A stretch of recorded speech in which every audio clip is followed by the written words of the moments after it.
Despite all the things that I do.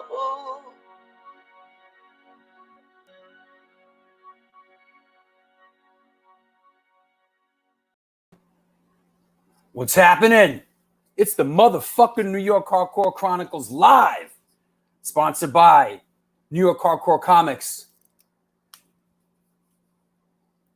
the Texas Silver Rush, the Texas Silver Rush,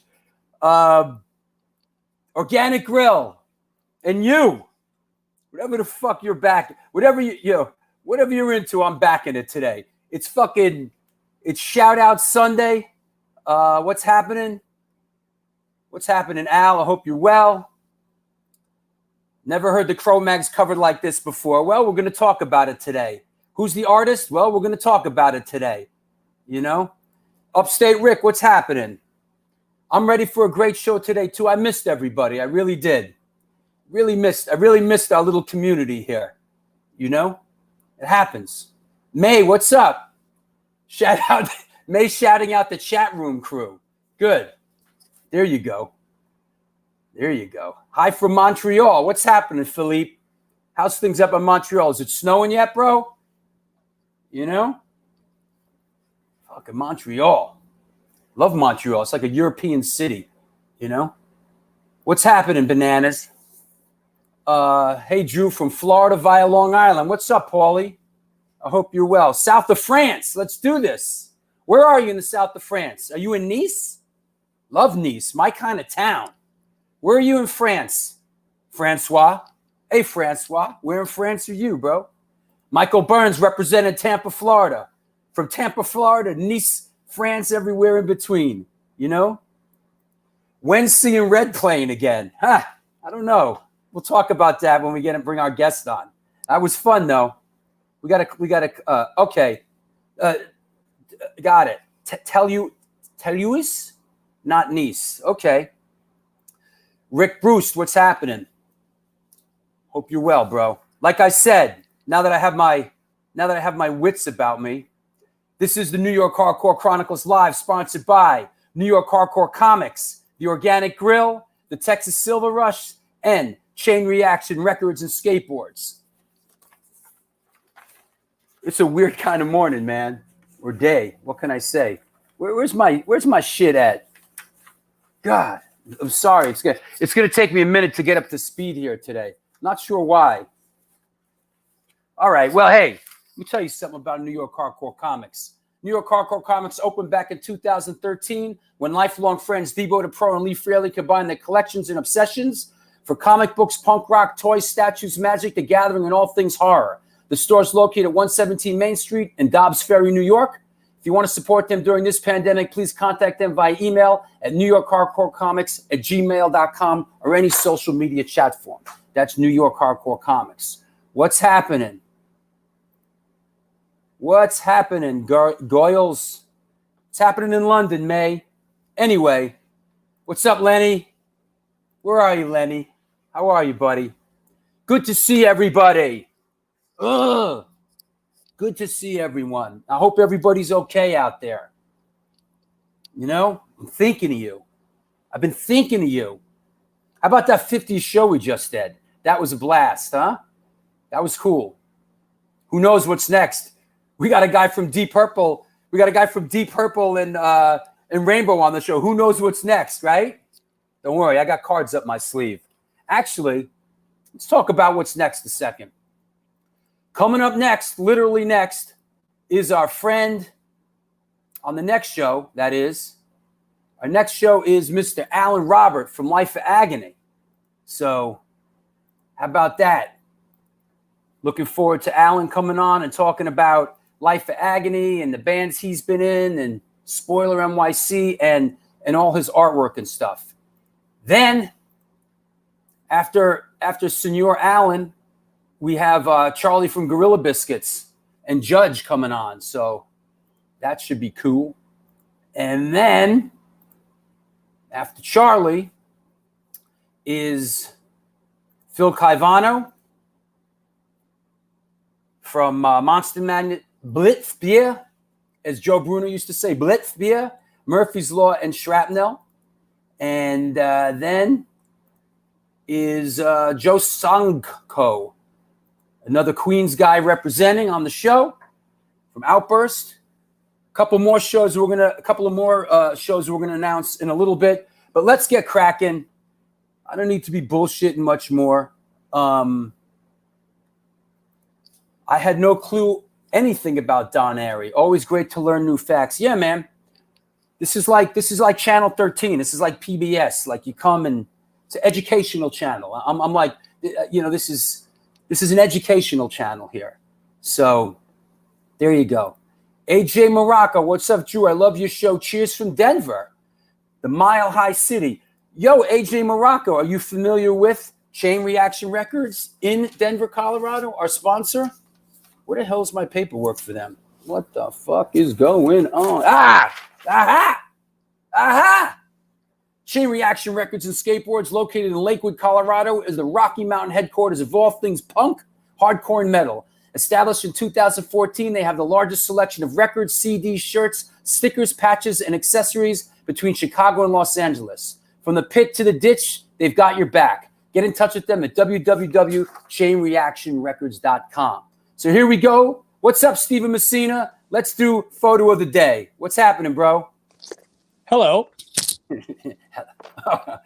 Nice try. Hello. Hello. What's going on, man? Today? What's going on, man? I'm home. Good, man. Beautiful morning. It's raining and actually really nice out. Yeah. Not too bad at all. Listen, man. I'm excited. This is a fun one. I'm psyched for this one. Yeah, man. Listen, psyched we do fun. Them all, We do fun things here, man. I can't say there's been one that I wasn't looking forward to, but you can't go wrong with this guy. So yeah, well, this guy's hometown cooking here. You know what I mean? That's it. This is like bringing the hometown guys on. We always what shirt is that, man? Old school today. Empire Strikes Back, son. The funny thing is it's got stars all over it, and people always think that I have lint all over me. And people are always brushing me off when I wear this. I think out of all those movies, that's the one that I probably enjoyed the most. Empire Strikes Back. We'll have to ask Rat Bones when he comes on because he's a connoisseur about this shit. We'll ask during the Star Wars episode. Oh God. Listen, the last bunch of movies they put out were abominable, man. Yeah, Empire's the best. Anyway, let's get cracking. Let's do picture of the day. Picture of the day. Here we go. Vavoom. Boom. Boom there. Whoop, whoop. There it is. Picture of the day. So hold on. Let me get rid of these banners and stuff. And okay. What do we got here? Well, I know this guy. This guy I know. I recognize him because I did a lot of work with this band back in the day. Hey, Charlie Crespo. What's up, Charlie? Nice to see you. Thanks for stopping by. I hope you're well, Charlie. That's cool. Evan Biohazard. Spider Jones. Good one, Todd Hamilton from Warzone. Spider Jones. Now, step to the rhythm of the Brooklyn beat for sure. Yes, it's Evan, a.k.a. Jazz Hoyt. This is right. Yes. That's it. Seinfeld. Now, I could see just good call. Good call. Pete, sick of it all. Good one. Very good. Close. It kind of, I could see that. Yeah, Mr. Taboo. Right. Yep.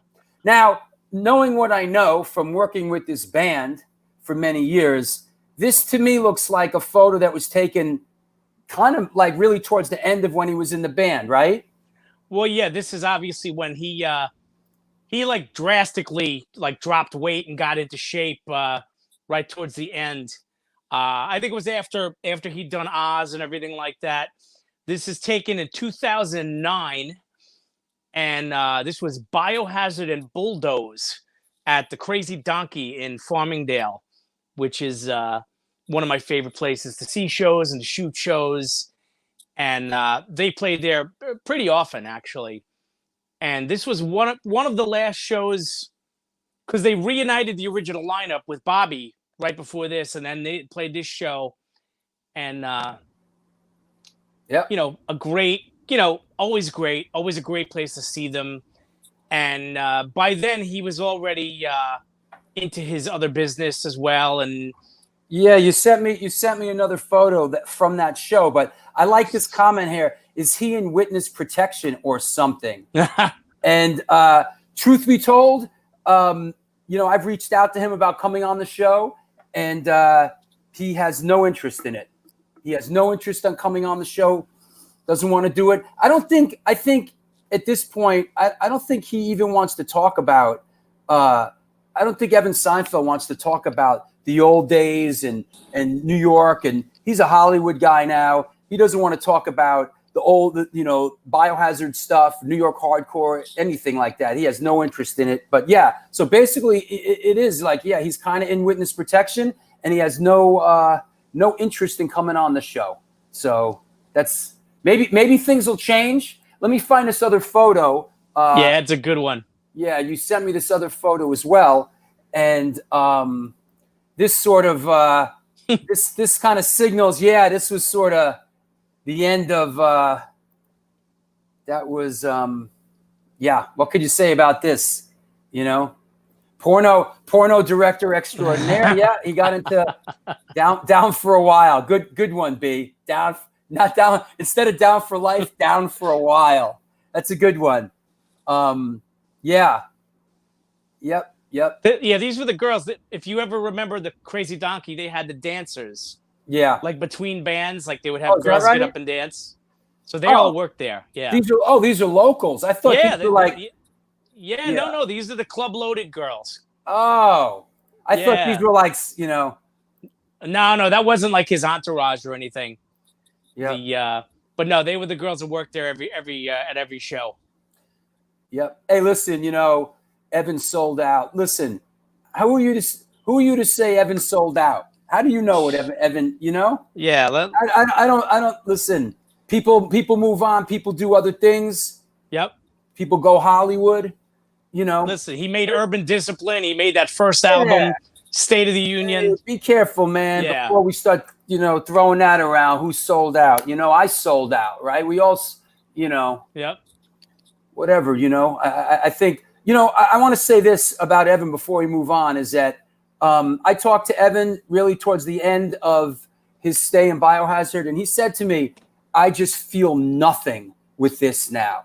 And when somebody loses their passion for something and they want to move on, I mean, that's it. What should he have done? Stay doing something that his heart wasn't in it anymore. And he went on to go do something else.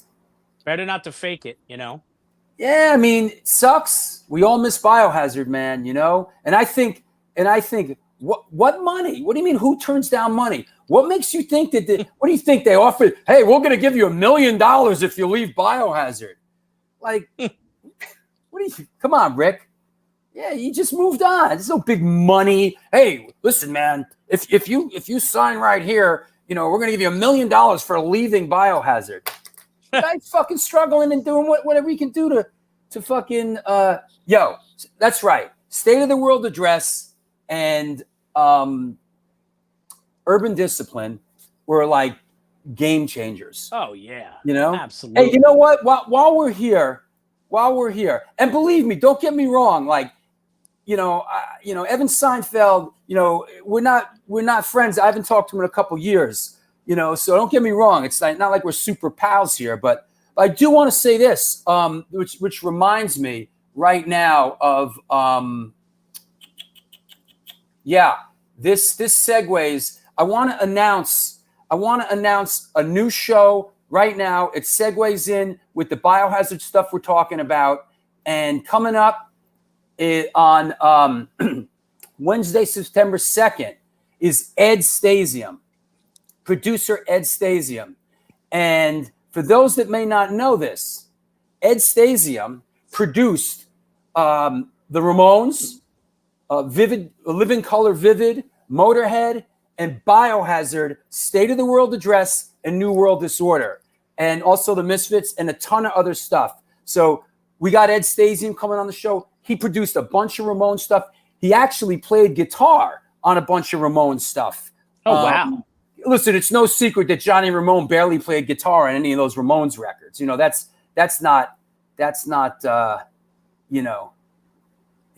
Ed's a legend, man. And Ed's an old friend of mine. And I'll tell you what, I don't know, we got on this Biohazard thing today, but I'll tell you what, I met Ed Stasium when I was working for Biohazard, and they were recording State of the World Address in LA, and we all lived together for like 6 weeks, and we were in A&M studio, and they recorded State of the World Address. That's where I initially met Ed Stasium, and we've been friends ever since. And yes, classic producer, great guy. Yes, Joe from Outburst. Yeah, Living Color Vivid.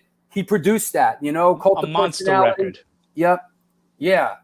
I'm an audio engineer. I'd love to deep dive with some of the guys that helped make the. Yeah, well, we're gonna do it. Bananas, we're gonna do it. Absolutely. So yeah. All right. Well, that was a good. Yeah. What was that? Urban Discipline has a really unique sound to the drums and guitar like no other. Yeah, he didn't produce that. He produced State of the World Address, which was the big album. Oh yeah. Anyway, 5 blocks to the subway. 5 blocks to the subway. Just 5 blocks away. That's a great one. I took down that's my Judgment Night record. Where's my Judgment Night record? There it is. Did he? Wait, there he it is. Over there. There's my Judgment Night gold record over there. No, I don't think he produced the Judgment Night song. I don't think he did. Anyway, okay. There we go. You know what? What's up with Rat Bones? Let's bring Rat Bones on. Brother. Rat Bones. I like the Biohazard talk. Yeah, I know. I'm a fan, and still I'm a big fan of Evan too. You said it exactly right. Like, you can't expect people to live in your reality of what they think they are. It's ridiculous. That's right, man. And listen, I know Evan, I could sit here and say some kind of crummy shit about Evan, but I'm not about that anyway. It's like dude's moved on, dude does his thing, and that's life. But you know what? Rat Bones, there's a segue here, because the first time I ever met you, do you remember that? At Academy? No, it was when Biohazard was playing down in Asbury Park. They were playing the Fast Lane. Oh yeah. And we were in the place next door. The bowling alley was next door, right? Yes. And you came over there, and you were talking with them, and I was with them, and I met you. That was the first time I met you. I think that was 92 or 93. I gave them a Punisher poster. That's right. They said they had that in their jam room. Yep. The whole time. That made me feel good. That's cool. Oh, Rat Bones, which Star Wars is the best? I think I like Empire, Episode 3, and I really don't mind the new stuff. That's just me. I could break it down another time. I like the new stuff too. I don't like the 3 at the beginning of the 2000s with all that bad CGI in it. That I don't like. It's odd. I like the story. I take it for what it is. I think that shit sucks. I know. It sucks, okay? Listen, when something sucks, you got to say, it sucks. Drew went to the dark side. Man, these fucking people with the Star Wars shit. Oh, yeah, it was really good. Boy, you're stretching. If you think like Jar Jar Binks and that shit was good, man, you're fucking. That's the stuff I don't like. You always try to bring Jar Jar up. You always got. I pulled the Sid. Jar Jar card. I like Clone Wars and all of it. Like, I'm diehard with that shit. I like it all. Oh God. Oh, here you go. So plus I like the Ewok movie, huh? Yeah. Let's get back on topic with the Biohazard. I gotta say, people forget too. Hardcore was so. When the Retribution dropped, when that first Biohazard dropped, my friend called me like from another state, like, "Yo, Rat Bones, listen to this," and like played it on the phone. I never like that was it. You had to get it. So they were a big influence. I would say they were definitely the Hatebreed of their time, right? Oh yeah, yeah. Right? Like a band like Hatebreed wouldn't have been blown up like as big if it wasn't for a band like Of course not, man. Absolutely. Biohazard opened the doors for. not to throw dirt, because we ain't throwing dirt. I like that about our show. We don't got a bad mouth. It's not a gossip show. This is a real talk show. You know, it's good. Well, listen. Well, That's it. on this show, we don't fucking talk. We don't talk politics, and there's no need to talk. There's no need to be shitty about anyone either. Like, who cares, man? You know. No. Just only to each other. Anyway, Rat Bones, what's going on? Is there a collectible today, or are you just going to tell us? Are you just going to tell us about? Wait, no, I got a picture. I got a picture. All right, let's do it. Keep Steven on. Keep it, Steven on. Steven's on. What's going on? What's going on here, Rat Bones? Boom. All right, so I had a few people out. You know, you know, when you do something, you can't expect the floodgates to just open up. You really got to work at it, and it's going slow. So I think I'm going to hold off and do another one in like the end of September near my birthday. I'll have new shirts dropping, and I think I'm going to take it out the second time around. But we got me, Alex, my one of my neighbors came by. It was really cool. My neighbor Vinny had a bunch of really old token entry photos, Drew, of like when they had the double arrow drums. It was really cool. I think Anthony Cuminali's in a shot, and he had a couple good pictures of Joe Bruno and Jimmy Gestapo with him. So All right. I want to try to get him to get those pictures to you because I've never seen them before anywhere, you know. Okay, so what's the? Is there a collectible of the day, or are we just bullshitting? Yeah, no, we got the collectible of the day. I'm telling you, we're gonna throw back to the Conan cover of the day. So I got issue number 9 and 10. Oh, nice. Sort of Conans, because you know, early we were talking to a little bit amongst ourselves about how before Led Zeppelin and Swan Song and Iron Maiden was on kids' jackets in the 80s, a lot of people used to just do a Frazetta. Hey, I got a question. I see King Kull. What was the deal with King Kull? I guess he was like the bootleg Conan, right? Yeah, he kind of was, right? Yeah, Called the Conqueror he was. I remember him. Kull He had the a scar Conqueror. on his eye. Yeah. And the other good in those black and whites was Solomon Kane. Oh yeah. It was Right. What was he, a Puritan? Like an old Christian dressed guy with a sword. Yeah. Right. But since we're on the Frazetta tip, I got this awesome book, and I just want to show a couple of these real quick before I get to the main toy. Oh, nice. This is an awesome Frazetta book. Stella's, but the Classic, right? Look And at then that. I thought this was cool because, well, Vampirella's classic too, right? Is that Oh, yeah. Vampirella? Oh man. Oh yeah. But I thought this one Wow. was really cool because it's Isn't like, that that's my high school. It's my high school girlfriend right there, bro. all right, She was naughty. Woo! Well, I like this one too, because this one's kind of like weird. I never saw this one before. Oh, nice. So I remember they had, Frazetta really. I like how Frazetta drew girls. oh yeah. Because you know what? Because I like girls. that's when like, you could look at the cover and just know you had to read that book as a kid. Here you go from our boy Brooklyn boy. Solomon Kane and King Kull were from the creator of Conan, Robert E. Howard. Damn, there we go. Yes, Scam Dust. Scam Dust. Is that your girl Alice? Is that Alice Scam Dust who posed for Frazetta? Yes, it looks like your girl. You know? Yeah, before we get to the toy, I want to show this last Frazetta too. This was Come on, I gotta get cracking here. Look at this one. Look at that one. I love that. Oh well, yeah. That's a classic right there. The Dude, Berserk. that's fucking Molly Hatchet Yep. record cover. Yeah, That was dude. They used the beating the Furies. odds. Okay. Okay, wait, hold on. Today, the big reveal. Wait, hold on. Wait 1 second. What you got? Big rock and roll trivia question right here. Does anybody out there know who was singing for Molly Hatchet when they did the Beating the Odds record? It wasn't the original singer. It's when they came back with a new dude. So post it if you know it. Go ahead. And also, the Death Dealer was a big Molly Hatchet record. That was the first one. All Yeah. right. So since we got a killer guitar player on today, I figured I'd do a killer toy. This awesome Deadpool. Nice. And this is awesome. It's got all weapons inside it. You know, it shows the weapons.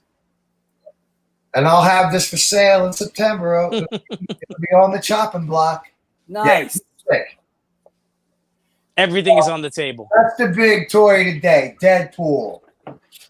Great. And thanks for everybody for coming out and showing support. You know, it's been a good August. I've been doing my thing. It's been really cool. Hey. All right, Ed, you're gonna come on. You're gonna come on and talk to our guest.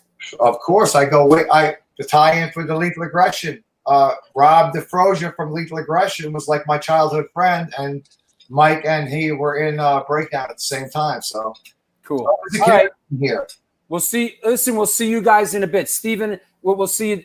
What's that? What is that you're drinking? What is that? That is called Ride the Liger. Is that boozer? Is that booze? It's a KCBC. It's a Kolsch. Yeah. It's Got He-Man on it?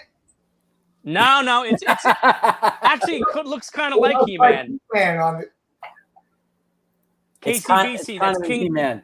Nah, Kings All right, County listen, Brewers I gotta Collectible. keep it moving here. I'll speak to you guys in a bit. See you guys. All right. Later.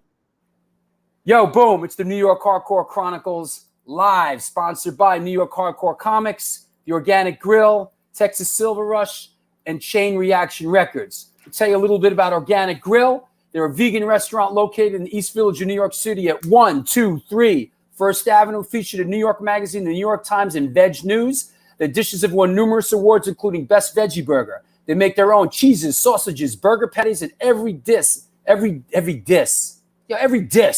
motherfucker. Every diss. Your mother's like a shotgun, cocked and ready to blow. Every diss on the menu can be made gluten-free. This year, they are celebrating their 20th anniversary, and they're all about having a great time while enjoying amazing, clean food. After 3 months of being closed, they're now open for deliveries. Get in touch with them and order some great food at www.theorganicgrill.com. Yo, I want to shout out Kenneth Rodine, who's watching the show, who's an old friend of mine, Sibo, an incredible. He was in a lot of my films back in the day when I used to do the extreme sports films, the street bike films. He's in Urban Street Bike Warrior, Black Sheep Squadron. Yo, Sibo, you are a legend, and I appreciate you checking in. Yes, the Molly Hatchet, the who replaced Danny Joe Brown was Jimmy Farrar. I know all you guys looked that up. I know, Whitney, I know you didn't know that one. I'd be surprised. Yes, Jimmy Farrar, that's right, who passed away a couple years ago.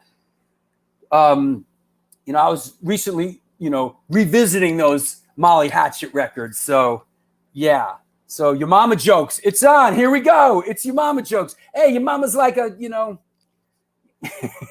mother's like a microwave oven. The meat goes in and the meat goes out. All right. Yeah. See, I know you looked it up. Love from Buffalo. Hi, Kelly. I hope you're well. Hey, listen, real quick here. I want to get our guest on. I know we're kind of bullshitting here, but it's that kind of a day. It's a Sunday. I'm so happy to see everybody. It's Shout Out Sunday. If anybody wants, gross. All right. Oh, okay. What's up, Adam? Hope you're well, buddy. What was I? Oh, yeah. Oh, I want to, before we bring our guest on, I want to talk to you about my Patreon page. Let's get serious. I want to talk to you about my Patreon page. It's your support that makes the show happen. And I'm thrilled. We have our own little community over on Patreon. There's different tiers. Go check it out. www.patreon.com/Drew Stone. I just put up a couple of never-before-seen videos, excerpts from my films, and it's really our community within the community. You can get on there for $2 a month, you cheap fuck. You can't go through life being a cheap fuck. It's $2. $2. It's an Astoria Queens show, so it's like, hey, it's $2. WWE, a Patreon, not a Hatreon. Yeah, be a Patreon, not a Hatreon. And there you go. So wait, I'm looking. Yeah, thank you, Lori Dawn. How are you? I love your art, Lori. Check out Lori Dawn's art. Love it. All my you know what? You know what? Now you did it. Now you fucking did it. You know what? Where's my shit at? Where is my? Oh, I want to welcome my new Patreon people. I want to welcome Guillermo Saban, John Boviano, Joe Nasso, John Harmon, James Papp, Rick Bruce, and Joel Hamlin, who just got on this morning. Yo, I want to thank you people and everybody else that support, not just support me, support this show. You know? Come on. Haha, $2, bitches. I'm going to do it. You sold me. There. Is that what it takes? Is that what it takes for me to get people on Patreon? Like to just be like half a dick? Like, what the fuck? Fucking $2. Listen, $2. I got fucking $2 in my fucking change jar. Cheap fucks. Anyway. You know what? We'll revisit that. You know what? How about this? Let me throw this in your face while we're at it. Before we bring our guest on, I'm gonna announce another new show. You hear it here first, and it's your support on Patreon. Be a Patreon on Patreon that enables these shows to happen. Coming up on September 6th, on Sunday, September 6th. Yes, we made it happen. It took some working out, but we made it happen. Israel from the Bad Brains sang on the Rise record, and Fireburn is coming on the show. And listen, it's all about synchronicity. You see that picture there? You see Todd Youth in the background, and yo, it just so happens I'm wearing my Todd Youth shirt. You know, we miss Todd incredibly. It all ties in. It's like in Almost Famous. It's all happening, right? So yo, check that out. Israel, we finally worked it out. Yep. It's all happening. I know, right? Woot woot, yeah. Woot woot woot. So there you go. That said, we can't avoid this any longer. Let me clear the deck. Let's bring on our guy. I know we're all excited about this guy. It's hometown cooking here, you know? Rise up, you've got to rise. The youth are getting restless. Yep. You like that, huh? I mean, it's kind of, it was from Todd's memorial. It's sort of a sad thing, but drum roll, please. Here we go. And hold on, let me just clear the deck because I'm excited about this, you know? Excited. It's shout out Sunday. He called you last night? Good. I know you were part of getting him on the show. Thanks, Chris. I appreciate it, man. Hey, Matthew Melnick, what's up? Brooklyn represent. But you know what? It's time for Astoria Queens to represent. Fuck this Patreon shit. Let's get it on. Today's guest is an American guitarist and songwriter hailing from the hotbed of New York hardcore activity, Astoria, Queens. He has a long and vibrant history in the New York hardcore scene, having played in the bands Show of Force, Crown of Thorns, Breakdown, Outburst, and Cro-Mags JM. He's also known for his work with Laws of Gravity, Lavalette, Cynam, Seeing Red, with me, of course, and King's Bounty. He's an avid vegan and yoga enthusiast. Please welcome, and I got to say, it's always nice when a personal friend comes on the show, representing the great borough of Queens, Mr. Mikey Dijan. Gadoosh! Gadoosh, what's up, buddy? Gadoosh, what's up? Wow, that was like a Michael Buffer introduction. That was very, very pro. Bro, you know what's happening, man? It's because people support the show, and that enables me to spend the time I need, you know, to really, you know, this shit doesn't just magically happen. Of course. I'm good, man. I'm good. I'm chilling. I'm, you know, making the most of some downtime, being that I'm very anxious to be out playing again, but it is what it is. So I stay in my lane, you know, trying to exercise, trying to stay busy, trying to do some cooking, you know, try to refine that game. I have some friends that we've sort of cultivated a hardcore like cycling riding group, and it's a you know, bunch of cool people that, you know, we go out for long bike rides, take some breaks, talk shit. It's like we're at a show, but we're on bicycles, which is awesome. And that's sort of like morphed into like this like workout crew working out in my yard now. So is that the picture you sent me? Which one? You sent me a picture.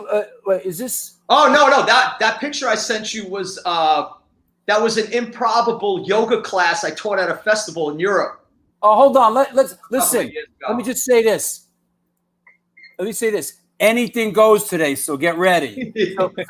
So you know what? Fuck it. Let's just go like my dad says. Let's go where go where the horse rides, right? So let's talk about let's lead it off and let's talk about what's going on here, buddy. All right. So this is a Cro-Mags JM show in Germany, and this is the backstage area, sort of where like the bands hang out, where the food is, and sort of like a outdoor green room setting. And one of the guys in Higher Power, they're a UK hardcore band, and they're awesome, and they're great guys. And we were running into them here and there on tour, and one of them came up and goes, "Oh, my neck's a little stiff. I heard you know a little bit about yoga." So I'm, you know, helping him with his stiff neck. And then one of his boys comes, "Oh, what's going on here? A little bit of yoga." And then some of the guys from Terror, they see, "Oh, what's going on here?" So next thing you know, I'm teaching like a 1-hour class to these hardcore bands backstage. Are these any of the guys? Are these some of the guys from Terror? Yeah. That's Chris from Terror. Wow. And the rest of the Higher Power guys. Wow. From the UK. Oh, here, Fernando D. Yeah. Fernando D. nailed it. Higher Power. Yeah. And my homegirl Masha, she's working out in this class as well, and she went on to become a yoga instructor. Yep. She like went to India to study, and she's instructing out in Germany now. So what's really funny about that is we're doing this, and like there's these like black metal dudes like walking by us with like face paint and bullet belts, and like, what's going on here? So something you usually wouldn't see backstage at a metal festival, but that's what we did. Fuck it. Hey man, listen, I know, and we could talk about that a little bit later. Sure. But you know, you really been taking care of yourself these past couple years, and I know yoga's a big part of it, and I know your diet is a huge part of it, and I know I bust your balls a lot because we play music together, you know, for a while there, and you know I give you a hard time, but you know you really I commend you, man. I have a lot of respect for you. Thank you. You Drew busts my balls at the beach because they'll whip out sandwiches, and then like I got like some grapes and bananas with me. He goes, "Look at this fucking guy, doesn't eat."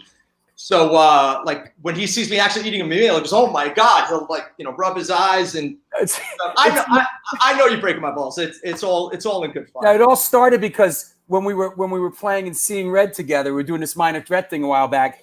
We would be eating something, and you would have a gallon of water, and I'd be like, "No, that's Mike's dinner. The gallon of water."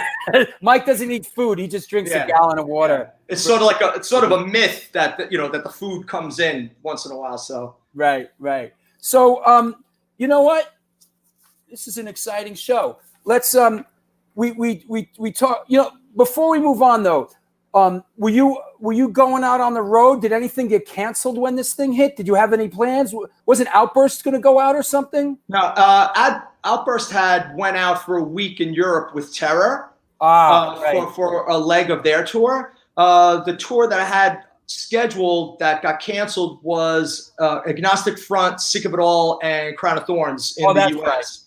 Right. So unfortunately, they tried to reschedule for later in the year. It was initially scheduled for April, and it got rescheduled to August.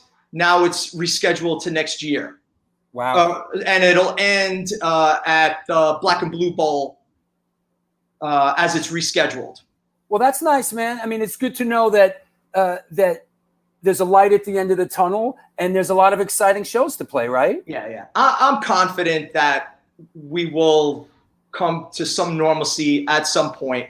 We just got to stick together, stay patient, not attack each other. We just got to stick up for each other, especially in the music business, because they're going to be asking bands to take less money.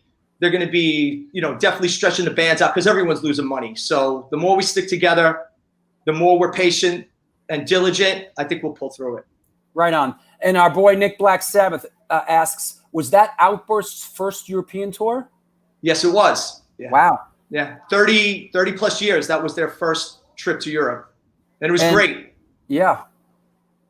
We got responses out there that I didn't think we were going to get, because usually you need to go out and prove yourself after a few tours. But there was enough people following the band, and that there are enough of the younger bands who love Outburst, respect Outburst, and cover their songs so that the younger generation knows some of the music. So they gave us a outstanding welcome. That's awesome, man. And speaking of Outburst, here's Joe, our good friend, the drummer for Outburst. Outburst had the United Blood Richmond, Virginia show postponed. Yeah, that's right. That's right. We were scheduled to do that, and we were trying to hold out as they were locking places down. And that was actually, unfortunately, a festival that's postponed as well. Lorenzo says Outburst in London were fantastic. Thank you. I had a great time. Yeah. So let's talk about are you born and raised in Astoria, Queens? Yes, I was born in Astoria, Queens, at Boulevard Hospital, which is across the street from Bryant High School, where I went to high school. So that's not to be confused with Astoria General, right? No, it's not Astoria General. Right, yeah, Astoria General is closer to my house. So Boulevard Hospital doesn't exist anymore, but it was like a second Astoria hospital. And I was born there, and I was raised in Astoria my entire life, and I still live here. Yeah, you're a pillar of Astoria. How did you get into music? Did you come from a musical family? How did music come into your orbit? All right. Well, my father, who I don't really know, because he was out of the picture early, he was a jazz fusion bassist in this area, and I guess the genes, I possibly get it from him. But my grandfather played accordion. My uncle on my father's side, he played guitar. And then I find out there's all these other musicians in my family, but it wasn't something where there were instruments in my house growing up. So growing up, I was more of a music fan. So whatever my mother had in the vinyl collection, I would just pull out as a 3-year-old, 4-year-old, and it would be a lot of the classic rock, British classic rock from the, mid 60s to mid 70s. And I remember the first band that I listened to an album start to finish was Abbey Road by the Beatles. And, so I would listen to all the time. And then from there, I got turned on to Led Zeppelin, and Led Zeppelin became my main focus as a band. Yeah. Growing up as a fan. And everything that revolved around that scene, like AC/DC, Pink Floyd, Deep Purple, all like, progressive new. There you go. And by the way, great guest last week. That was great. Yeah, that was awesome. Thank you. It was. Yeah. I love it, man. It's like we go from the guitar, we go from the guy in Deep Purple to Mike Dijon in the story. Like this show's great, man. We just do it. We go where the horse leads us, But you know, we've talked before, and I also doing my homework. I read that Led Zeppelin Physical Graffiti was a big influence on you. Yeah, I mean that was their pinnacle record for me. Yeah, and in terms where they sort of let everything go, had so much material, and had no album structure. They just played whatever they wanted, and it was a double album. And I think it's Led Zeppelin at their best. And when I write, I tap from that album mostly as inspiration, because it's very free. There's no boundaries to it, and trying to set the bar when I want to write a song. Listen, and we have to mention Astoria Park here, right? I mean, this all our Queens people are checking in. Like, Astoria Park was a big part of growing up in Queens. Now I didn't grow up in Astoria. I was born in Queens, but I even remember as a teenager coming to Astoria Park, and you would cruise. What do you call that road along the river there? Shore Boulevard. Everyone was hanging out, right? Yeah, exactly. So I'll tell you about Astoria in the late 70s, early 80s. Please. There were two parts of Astoria, and they were split by the Triborough Bridge. So if you lived, say, on the north side of Triborough Bridge, you lived in a nice neighborhood. Everything was calm, nice, easy peasy. That was sort of like, they were cultivating like Guidos and dance clubs and whatnot. But if you lived on the other side of the bridge, it got ghetto really quick. So when I was born, I lived on the good side of the bridge. When I was 10, we moved to the other side of the bridge, and then my whole world got flipped upside down, because I was just sort of like an innocent kid. I would go to Europe. My mother would ship me out to Europe to go stay with my grandparents, and I would spend my summers there because she didn't want me like running around in the street in Astoria, getting in trouble and whatnot. Uh-huh. So, I had my summer friends. I played soccer. I played water polo. I had a nice family of friends out there. And then 10, 11 hits, and I moved to this rough part of the neighborhood, and now I'm getting jumped. I'm getting stabbed. My grades start going down, and I'm introduced to the friends that would become my closest friends to this day, from the neighborhood. And they were into completely different music.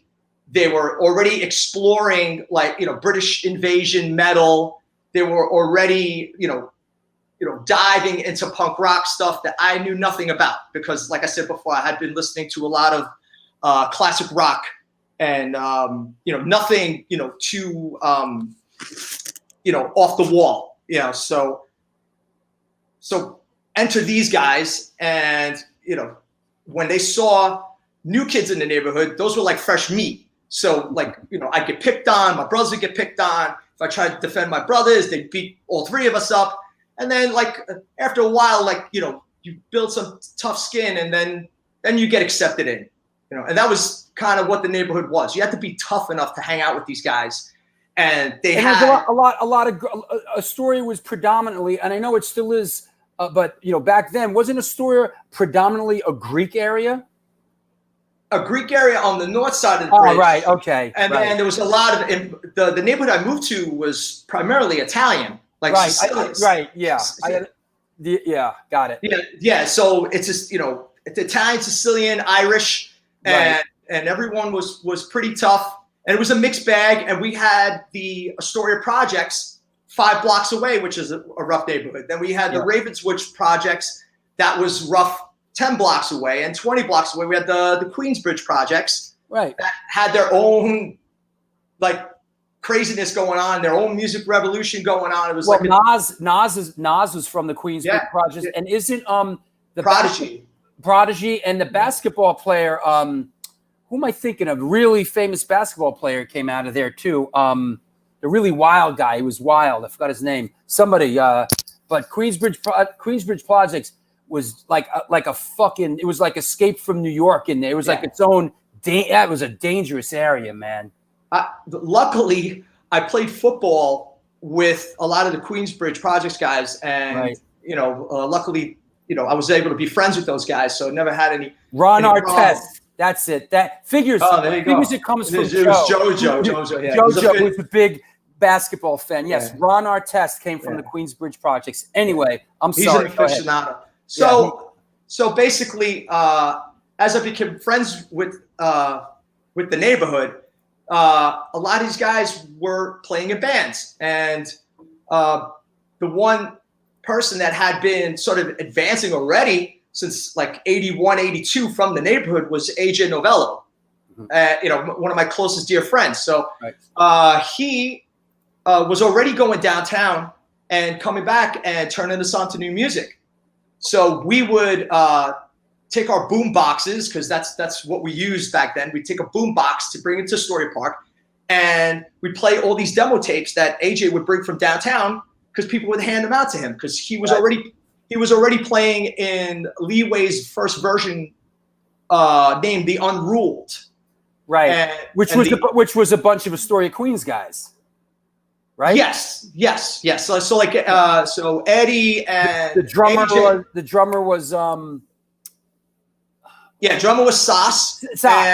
Another Astoria Greek guy. Yep. Yeah, and I believe there was the bass player Jose went to St. John's High School with them.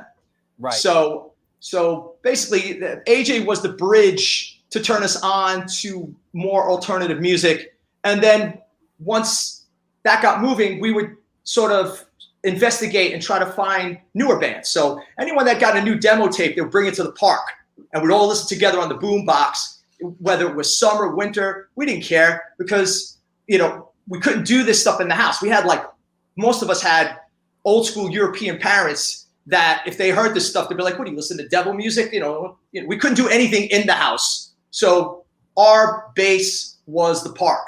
And we listen to music in the park, and do everything else, get into trouble in the park, everything else that goes with we all had the park growing up in New York City. Yeah, and where we hung out and smoked reefer and drank 40s and listened to Led Zeppelin and growing up. Mine was up in the Bronx, was Ewan Park, on the Kingsbridge, right in Kingsbridge. So that's what it was, Yeah. And those were life-changing moments for me, because I was turned on to bands like Kraut, who were from the neighborhood, and I was like, I couldn't believe there was a band that sounded this good from the neighborhood. Right. And it turns out that these are bands that became my new heroes. So I went from loving Led Zeppelin and loving Pink Floyd, and these guys are like methodical figures that you couldn't touch with a 10-foot pole. Right. But then I listened to Kraut and Major Conflict and Negative Approach and the Cro-Mags and Ludacris and the Crumbsuckers for the first time, and then you're able to go to a show and see them. Those became my new heroes, because they were right there. That you could, not only were they within arm's reach, you could go and talk to them, you could hang out with them. Everyone was sort of down to earth. And that seemed much more real to me. Absolutely. I mean, I've talked about this on the show many times, going to my first hardcore show, which was an SSD Control show. And afterwards they approached me, and I was, it was such a foreign element. I was so used to the Rolling Stones and Led Zeppelin. They were unreachable and unattainable. And when I went to my first hardcore show, it was an incredible revelation. And I connected with really what we have right here, right now, which is the sense of community. Exactly. I remember the two shows that I went to right before I went to my first hardcore show were Jimmy Page with The Firm at the Meadowlands Arena. I was there, bro. Yeah. I was there. Yeah, they still had the Laser Light show left over from the last Zeppelin tour. And he did the bow. Yeah, he did the bow solo. Yeah. Exactly. Yeah. So you boom. And then right after that, I saw Iron Maiden at Radio City Music Hall, and I thought that was the coolest thing I had ever seen. I was like, all right, it's all downhill from here. And then a few months after that, I go to my first hardcore show. And who was that? Do you remember what your first hardcore show was? Absolutely. I'll never forget it. It was Corrosion of Conformity at CBGB's. I think it was March of '86. Mhm. I was 16, and we all went on the train together from Astoria because AJ's band Leeway was opening up Corrosion of Conformity. Right. And I got to say, that was it for me. Like, you know, not only that did Corrosion of Conformity blow my mind with their brand of music, like when they hopped off a stage, I'm hanging out with these guys backstage and I'm smoking weed with Reed Mullen.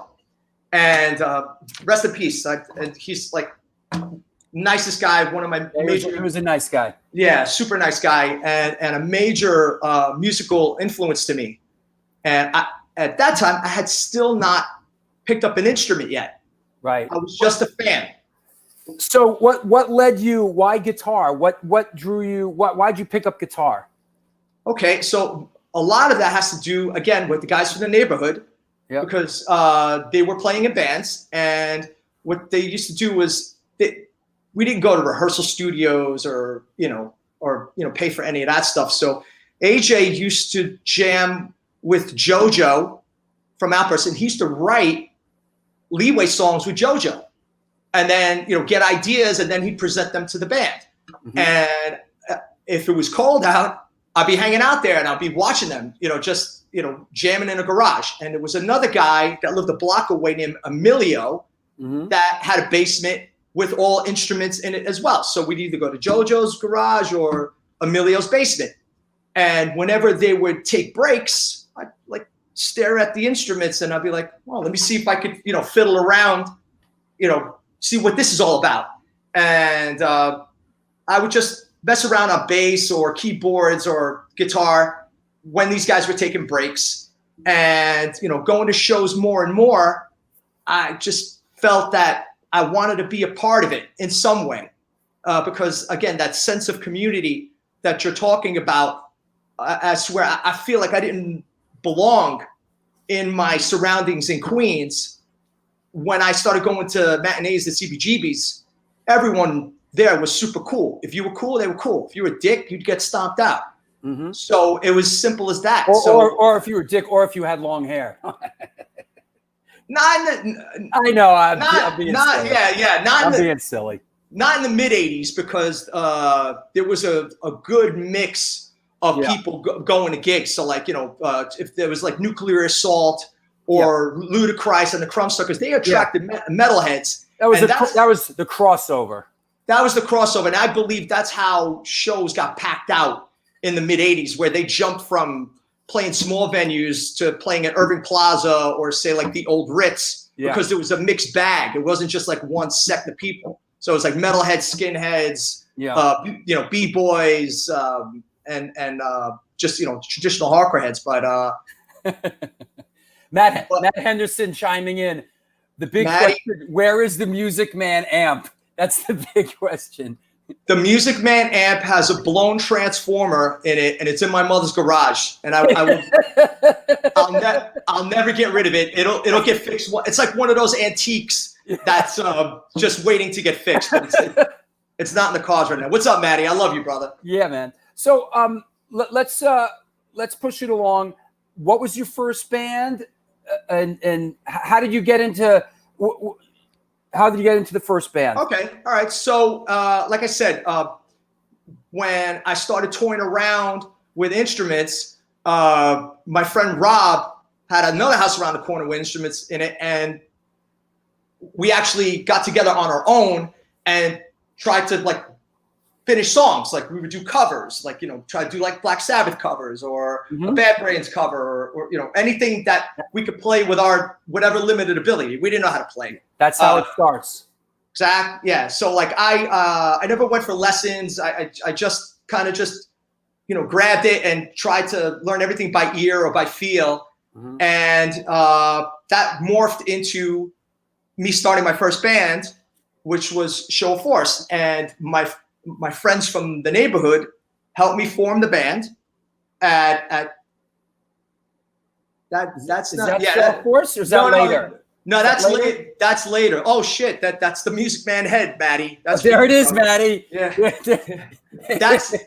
that's breakdown at ABC. That's breakdown at ABC No Rio. Oh wow. Yeah. let's use this as a reference because this seems to be the oldest photo I seem to have right now. Yeah, So yeah. we'll use this as a reference. Go on. Yeah. So basically, as we did a series of demos, and then when we finally started going out playing, George and Jay from Outburst helped me and joined Show Force so we could finish a string of shows and record some demos. So we recorded a demo with Don Fury, I believe late 1988, and we started playing out locally. Now, remember, the first show I ever played was up in Schenectady, New York, at an Eagles Lodge, and Sasha Jenkins.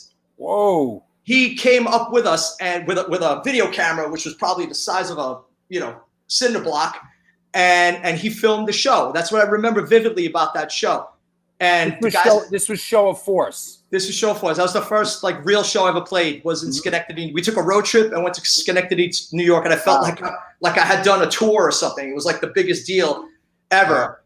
And then right away, because there were guys in a known band, I wasn't anybody, but there were two guys in Outburst in it. So we started getting hooked up. I remember our first show at CBGB's. There were bands like Demise coming up at the same time. There were bands like Marauder coming up at the same time. We play our first shows with them. Hoyer Rock, one of my oldest friends in hardcore. He was in Demise, and they were already bringing a new wave of sound into hardcore that was more urban because of how we grew up. Hip hop had been, in all our ears at the time. And as to where the crossover thing was all mid 80s, we couldn't really play like those guys. Those guys were all like shredders and into like very fast stuff, as to where we liked really more slowed down groove style with a very hard edge to it. So, obviously when you hear the later Madball stuff, where Hoya taps from. He's all like street groove, and it's all, it's all a backdrop of how we grew up. So, I'm a white boy, but I listen to a lot of rap. So like all like Public Enemy, Eric B and Rakim, EPMD, all that stuff was all, pumping on my radio at the same time. So even though we did some crossover stuff at Show Force, the breakdowns were very, very bouncy, like hip shaking style. And it was very much attributed to what we were listening to at the time. So when we played CBGB's, we opened up for Sheer Terror, I believe in 1990. And the band didn't last long. So we had a couple of different lineups. George and Jay left the band, and then Franklin Ree, who later played in 108 and Shelter, he was our bass player. And we did a string of shows with Franklin, and then I believe our last show was Super Bowl of Hardcore in like 91. And you were on the New Breed cassette, right? Yeah, we were on the New Breed cassette, and then I believe I think Jay Rufino from Outburst knew Freddie, and that was the connection with the song on the New Breed comp. Got it. From there, you went to Crown of Thorns. Is that how it went? No, actually, about a month after that band ended, I joined Breakdown. Right off the bat. So there was a flyer at Venus Records on St. Mark's Place that Franklin saw, and he just took the flyer off the wall and gave it to me. He's like, "Look, Breakdown's looking for a guitar player." He goes, "You like that band? You should, you should check it out." So.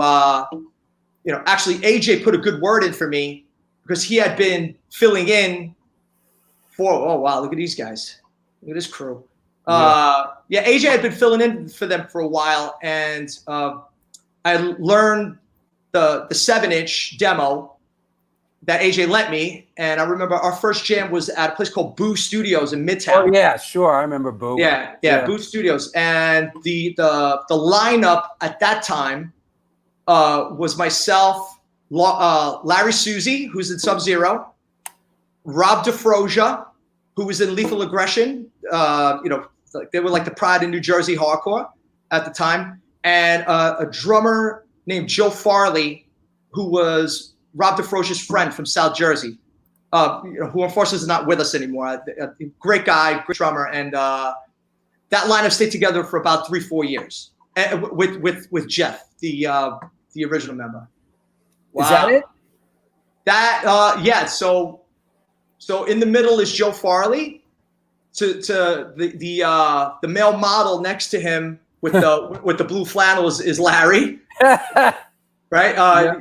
Jeff on the left, and the kid with the black shirt is this kid named Alec, who was a friend of Jeff and Larry's, who filled in on lead guitar for a while, and that's Joe Farley, rest in peace, in the center. And this photo was taken where the old, you remember Mars? Of course. Yeah, that was Mars before they tore it down.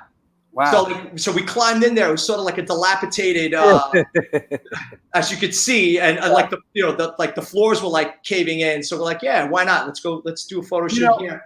You know, I gotta say, Mike. I mean, we're going to talk about this a little bit, but your physical transformation has been, it's really incredible. I mean, you look at these older pictures of you, and you were a big, heavy-set kid. And physically, you as you've gotten older and you've changed your diet and exercise. I mean, I look at some of these pictures, these older pictures of you, and you were a big kid. Yeah, I was on what they called the Gavone diet. Back then. So like, you basically went to some Italian deli, got the biggest hero you could stuff in your mouth, and then and then chased it down with a few beers. So I mean, back then, Breakdown was notorious for partying. Right. And out drinking people. We used to fight the promoters for the money. So like, we weren't like the most like approachable band. And as you could see, like, I was grooming to be a Guido from Astoria, and thankfully I fell out of that because I couldn't just imagine what I would look like now. Yeah, I mean, quite a transformation. And yes, Jurgen, that is Larry Susi, second from the left from Sub-Zero. Larry was in Breakdown for a while, right? Yeah. Yeah. And, somebody just, and we're skipping around here, but somebody just posted, I can't find it, but about how, let's talk about this. Let's talk about, Matt Henderson chiming in. That's what we call the good old days. Yeah. Right. I want to talk about this. This is a very influential record. I got Matt Henderson stories, right? We'll get to that in a bit. All right. Let's talk about this a second. Boom.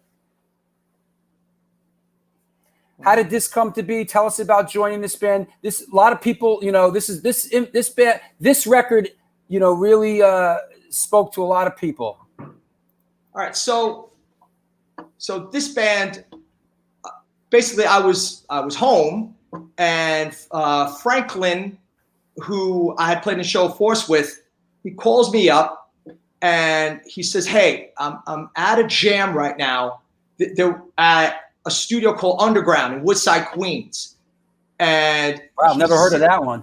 Oh yeah, it was a go-to place, and it was run by two brothers, and they really tried to make a nice looking place, as opposed to like the dumps that we'd been rehearsing in prior to that. And like all the Queens people started flocking to that place. And he calls me up and he's like, "Hey, this is a weird situation. I'm with Isaac, and he wants to start a new band with me, but he called up 5 guitar players to audition at once. He goes, I'm not having a good time here. So he's like, could you come down and like just jam with us so I can just get through this? Because I'm not feeling this." So I was like, yeah, all right. So, no doubt I get there. There's like let me interject real quick. Is this, did you know Isaac before this? Oh yeah. I knew him. Okay. We'd see each other in passing, okay, and like at the studio. Before that, he had been playing bass in a band called Discipline with Chris Long, who we called Chrisipline. Right. So he had been jamming in that band. So I knew him through Hoya, and I knew him through, you know, everyone else in Queens, because, you know, he's Danny is a Jackson Heights kid, and you know, of course, you know, we knew each other as friends. Right. So, you know, I go down there and I just plug in, and Jeer from Demise was playing drums. Mm-hmm. So I just plug in and just start touring around. And next thing you know, like all those dudes that were, I guess, auditioning for Danny's band, they just sat down and watched this jam for 2 hours. So I wrote like 2 songs, and we played them over and over and over again, and they would be what would be Crown of Thorns. And I just thought of it as just whatever. I was just going to a jam to have a good time. And Danny says to me on the way out, he's like, "I'll see you next week." I was like, okay, so I'm next week. And then, you know, then we started, you know, trying to recruit people to play in this band. And then as we were putting songs together, we recruited Dimmy. Yeah. Who's, you know, he's the, you know, Sure. the Greek kid that Franklin knew from high school, played like in a high school band with him. And Jimmy had a drum kit set up in his mother's basement in Astoria. So that's where everything changed, because we had the freedom to work out in his mom's bed. And thank you, Miss Duvis, for letting us, you know, letting us jam. And because Jimmy was so free spirited, and he was like a positive energy. When I played in Breakdown had sort of like a formula. So when I wrote songs for Breakdown, I would add my own flavor to it, but I wouldn't like escape the style totally. So I had to sort of just keep it Breakdown and just add my flavor to it. But when I started this new band and we didn't have a name yet, it was like nothing really mattered. So like you know, Jimmy was very crafty, and I had been just toying around, just, you know, exploring new chords. They weren't real chords because I had no, you know, I have no theory or background, but they sounded good to me. Mm-hmm. And so we wrote most of Train Yard Blues in Dimmy's basement. And that's how the band started. But right in the middle of all that, Danny got stabbed, and he had, you know, he had to go to the hospital, and you know, they had to like open him up, and you know, and then he had unfortunately a tragedy in his family weeks apart. These happened weeks apart from our first show. Oof. So, you know, he was going through a lot. And when we finally played our first show, Crown of Thorns' very first show was at the Grand, and we opened up for Killing Time at the Grand. As Killing Time and Murphy's Law at the Grand. That wasn't the remember the Stanley Cup of Hardcore? That wasn't that, right? I believe it was. Yeah, I believe it was. Come on, yeah. Don't make. Okay, go on. Let me find this motherfucker right here. Yeah, that's a good one, man. Go on. Yeah. So in terms of you know, how Danny was feeling at the time, and the songs that we had written weren't so much traditional hardcore songs. They were more like on a rock tip, sort of like I was tapping from influences of music that I listened to when I was a kid. You know, music that I had told you about earlier, from when I, you know, all the rock stuff and whatnot. So I took everything that I knew and didn't care about, you know, song structure or anything like that. One of the songs was almost like 5 minutes, but we didn't care. So so we took that and we played our first show, and Danny had so much emotion in him of what he was going through in his life, and a lot of the lyrics in that revolve all around that. So when we came on the scene, it was something you know, very, very different than what everyone else was doing. But at the same time, there were other bands that were brand new, just like us, that had their own sound, like District 9 and Fahrenheit 451 and H2O and you know, and Madball, and you know. So these are things that, like, we were all, you know, coming up together. We all had a different sound. We all liked the same stuff in the 80s, but because we listened to different music, I wouldn't say the music like it is some sort of evolution. It's just a product of our influences, and it was very, very different. So I believe that the '90s wave of hardcore definitely had a major impact, on the movement, the scene, and no, that's not it. No, that's not it. But Yeah. I was at this one. I remember this one. This was Carnivore, and this was. I was at that show. Someday I'll tell the flying goat torso story because it's funny as fuck. Of course not during the Carnivore set. Yeah, Right, basically, Carnivore came out and threw out all these. Actually, Pete threw out a goat, like it was a skinned goat. And the audience like ripped it apart, and pieces of the goat started flying all over the audience, right? Yeah, and he also had a bucket of goat eyeballs he threw out there. But the goat pieces were flying all over, and there was a girl next to me, and I remember, you had to sort of keep half an eye on what was flying around as you're trying to watch Carnivore playing. Yeah. And I saw out of the corner of my eye the goat torso come flying across the room end over end, and I'll never forget the sound it made when it hit this girl standing next to me straight in the face. So it was I'll still take that over a Gigi Allen show. Yeah, for sure. At least no one's throwing shit around. Exactly. But anyway, so I'm sorry. We got off track there, but Train Like Blue, yeah. Yeah,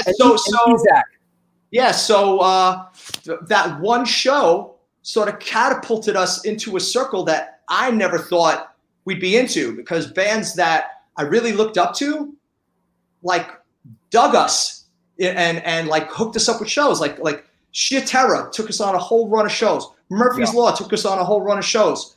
Biohazard took us on a whole run of shows. Yeah. And as you say from before, a lot of people talk shit about Evan, right?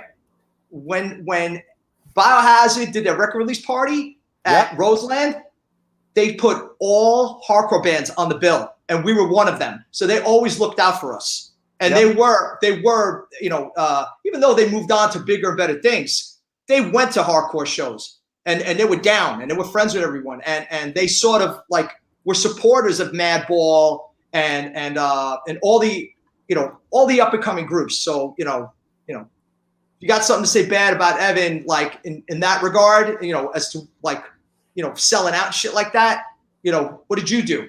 So there you go. Listen, we move quick over here, baby. Yeah, that one was deep in the archive. Yeah. But listen, you're right. I mean, this was an epic show, an epic New York show, and it was a testament to Biohazard that they were playing their record release album, headlining, Roseland, and they put all these up and coming New York hardcore bands on the bill. I think everybody played for like 15, 20 minutes each. You know. And again, I thought that was the coolest thing I'd ever done. Yep. Oh no. Is he gone? No. Well, this is my chance. This is a good chance to segue into some sponsors. It's the New York Hardcore Chronicles. Hold on, let me get rid of this. Wow, chaos. Chaos ensues. Good stuff. It's the New York Hardcore Chronicles Live, sponsored by New York Hardcore Comics, The Organic Grill, Texas Silver Rush, and Chain Reaction Records. The Texas Silver Rush is a jewelry design firm and boutique store located in the birthplace of the Texas country music scene in Fredericksburg, Texas. They specialize in working with musicians in all music genres to create a unique one-off pieces, as well as to style them for stage, album covers, promo, photos, and social media exposure. Their client list includes Rock and Roll Hall of Famers Greg Rolle, Ringo Starr, and of course, Agnostic Front. During this current pandemic, all information and online sales are being taken on their Facebook and Instagram pages, and of course at www.texassilverrush.com. We love the Texas Silver Rush. That's Vinny Stigma's cousin, Joe Romini. We're going to have him on again. We had a lot of laughs with him last time. We'll bring him on. We'll bring him on again soon. Also, hey Sid the Kid, are you out there, man? Sid the Kid, calling. Okay, good. We're gonna do record of the day, record of the week. Excuse me. Let me see what else. I want to shout out. It is Shout Out Sunday. Hey, Gio, how you doing, buddy? Jamie, nice to hear from you. You know, there you go. Chris from Rikers, what's up, buddy? Yeah, we all miss Roseland, upstate Rick. You know, Steen in Denmark, what's up, brother? Hope you're well. What else? Tim Gamage. Hey, Gamage. Shared Drew Stone phones dying. I will have to catch up later. Olio WW Hardcore. Right on, brother. Yeah, that was a sick bill. That Roseland shit was sick. I got some footage from that too, actually. Hey, Jamal, how are you, buddy? Thanks for supporting. Hey, Nick Black Sabbath. Yep, we'll get Dijon right back on in a minute. I want to shout out a couple people. Joel Hamlin down in Melbourne, Australia, big supporter. Scott Soledar in LA, what's up, buddy? And Rayner, Sounds of Revolution. Thank you, brother. He was helping me with the New York hardcore video game that somebody's trying to get me involved in. So thank you for that review. I want to shout out Johanna, QN2323. We know it's you, hun. And also I want to shout out Craig Satari, who's watching out in Queens, who can never come on the show again because this dude has the worst internet on the planet Earth. So there you go. What else? We already went through the shows. Got some great shows coming up. Alan Robert from Life Agony is coming up next on Wednesday. Then Charlie G from Judge and Gorilla Biscuits. After that's Phil Caivano. Then JoJo from Outburst, who's been pretty much a special guest on this show. Then we have just announced producer Ed Stasium from this show. And then Israel from the Bad Brains. And I just want to say that in the works, we got the singer for Discharge, JJ, who's a New Jersey guy originally. We're working on getting JJ from Discharge, the singer, on the show. So a lot of different things going on here. Moving and grooving, bobbing and weaving. What else? I'll say it before. I said it before, and I'll say it again. For those that don't know, get the fuck on my Patreon page, will you? What are you waiting for? It's our own community within a community, and it's a way for you to support this show. Shit doesn't magically happen. I don't wave a magic wand here. We need your support. Please, come join us. Join us. Come join us. And yes, Brenda, we miss you too. You know? We need a video screen of classic hardcore behind you. Wait a second.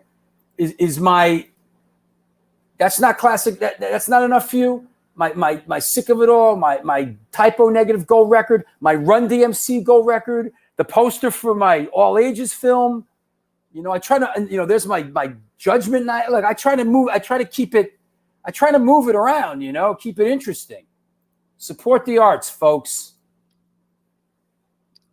The fuck you waiting for? It's Sunday. It's Shout Out Sunday. And it's good to see everybody around the world. And thank you. Thank you so much for tuning in. Tune in and tune. What was that one?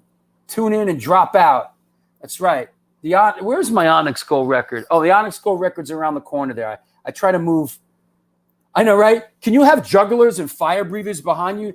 No, actually, the next show we're going to have the Roman orgy behind me. So, that show was either Voodoo Lounge, but I remember right, it was that other place called Raw on the other end of Belleville. Okay,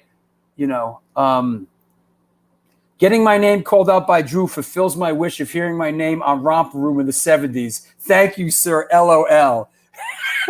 That's good, Jamal M. Harrison? Jamal M. Harrison. Got to shout out Matthew Melnick, too, from Darkside. What's up, Matt?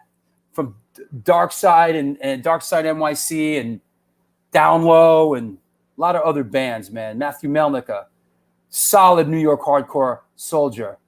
Why do you have a Typo Negative gold record? I produced the Black No. 1 video. That's why I have it. I have a Typo Negative gold record to Stone Films NYC. I produced the Black No. 1 video. I produced the Run DMC Ooh What You Gonna Do video. Oh, wait a second. It's right above me. What you know about this, kids? What you know about that? That's an Onyx double platinum record presented to Stone Films NYC. That was for the Onyx Slam video that I produced.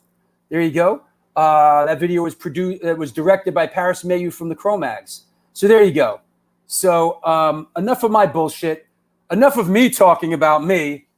You know, fucking yes. Whoa. Where did I see that? Yes, we did the Super Cat video. We did Dolly My Baby. That's right. We did that.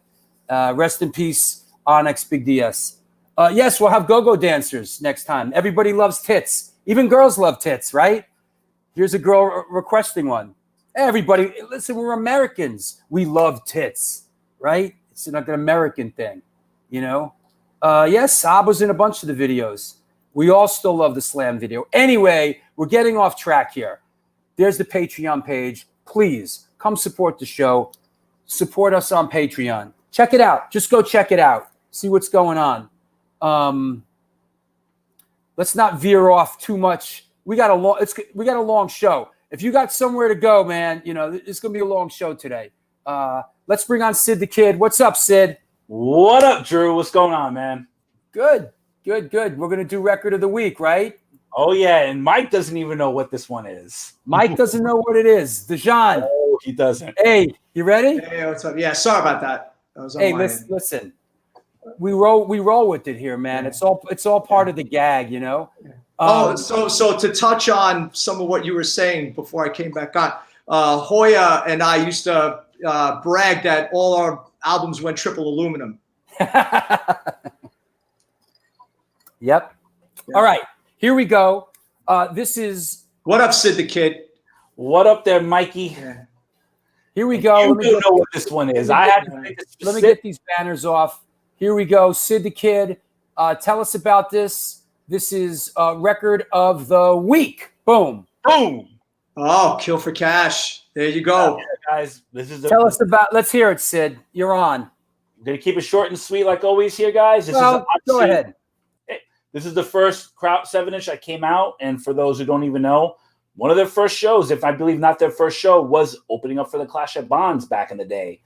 Want to describe Astoria? I mean, if you want to like nitpick Astoria hardcore or Queens hardcore, this is that band right here, next to Murphy's Law, Reagan Youth. But Kraut was in the early 80s, that band that everybody talked about. You know, for being such a young band and for this 7-inch, just 3 songs, front to back, if you want to say front to back on this, but it's a straight, solid 7-inch. And a little side note on that, even Steve Jones contributed to the 7-inch as well, Drew. Where are you? Hey, calm down. What's your rush, bro? Hey, you know, we got to keep it short. I'm trying to give you airtime, and you know, hey, Dijon, what's up? You're an Astoria guy. Tell us a little bit about Kraut and growing up in Astoria. Well, like I said, like first time hearing Kraut, you know, they sounded like a British punk band to me, and it sounded like they, you know, compared to like the bands that were doing demos at the time from the neighborhood, these guys sounded like rock stars with the production and the songwriting and the lyrics, and like I said, they were all great guys, and you know, we would have, you know, Adjustment to Society and Kill for Cash on repeat, you know, almost every week with everything else we were listening to. And, you know, after, you know, these albums, Doug moved on and joined the Cro-Mags. Yeah. Because, you know, Doug was touted as, you know, like the talent. He had like the wicked right hand. He had the sound, the production, you know, and, you know, from say like, you know, Mikey and Doug joining the Cro-Mags, they transformed into like a monster overnight. Yeah. So that's attributed to the way Doug played, and Doug, you know, Doug was OG. You know, he was like, you know, in a rock band. He was in the Apprehended, you know, before Kraut. So like he had been. He was like 17 years old, right? Yes, yes. So he was already gigging in the mid '70s while the Ramones were happening. So we revered him as our like hometown hero. Yeah. Yeah. So also, for me, I got into it. I was a real straightforward hardcore guy. I like the real hard stuff, and Minor Threat and SSD Control and the Black Flag stuff. And for me, Kraut was really, I felt like was more of a punk band than a hardcore band in a certain way. I know, their first show, incredibly, they opened up for the Clash at Bonds, their very first show. We had Davey Gunner on here when he talked about that. It was an incredible story. But this single and the other one, what was it, Unemployed? That was the other one, right? That was the second. Yeah. And to me, these were really, they were a punk band, and the 12-inch Adjustment to Society, great record. And one thing that Kraut had was some great songwriting. They had great songs. Phenomenal songs. Yeah. I've been so influenced by Kraut that Crown of Thorns full-length album, Mentally Vexed, we did a Kraut cover. We did Unemployed, and on the album, and I ended up singing it for some odd reason. And when the album went out to radio promotion, that was the single, believe it or not. Wow. At the time. Yeah, so we had signed to Profile Records for the full length, and they had a lot of backing, and they would do radio promotion with, say, like Concrete Management and other outlets to get us charting on college radio. Yeah. So I'd put the college radio on, and Unemployed would be in rotation. I was like, oh man, that wasn't the song. We thought that like Ice Pick would be the song, and so it's funny, but it's attributing to covering a great song. That's what they picked. Yeah, absolutely. Sid, also, I know you have this going on. Let's here it is. Give it a plug, buddy. All right, guys. So after the Drew show, you got nothing else better to do, go over to mixlr.com/SDK Sound System. I'm going to be doing my show today from 5 p.m. to 7 p.m. and, listen to all the fun and possibly crazy shit I might talk about. Who knows? Right. But hey, by the way, Sid, that shit you used to say to me, with that getting paid thing, I always thought you made it up.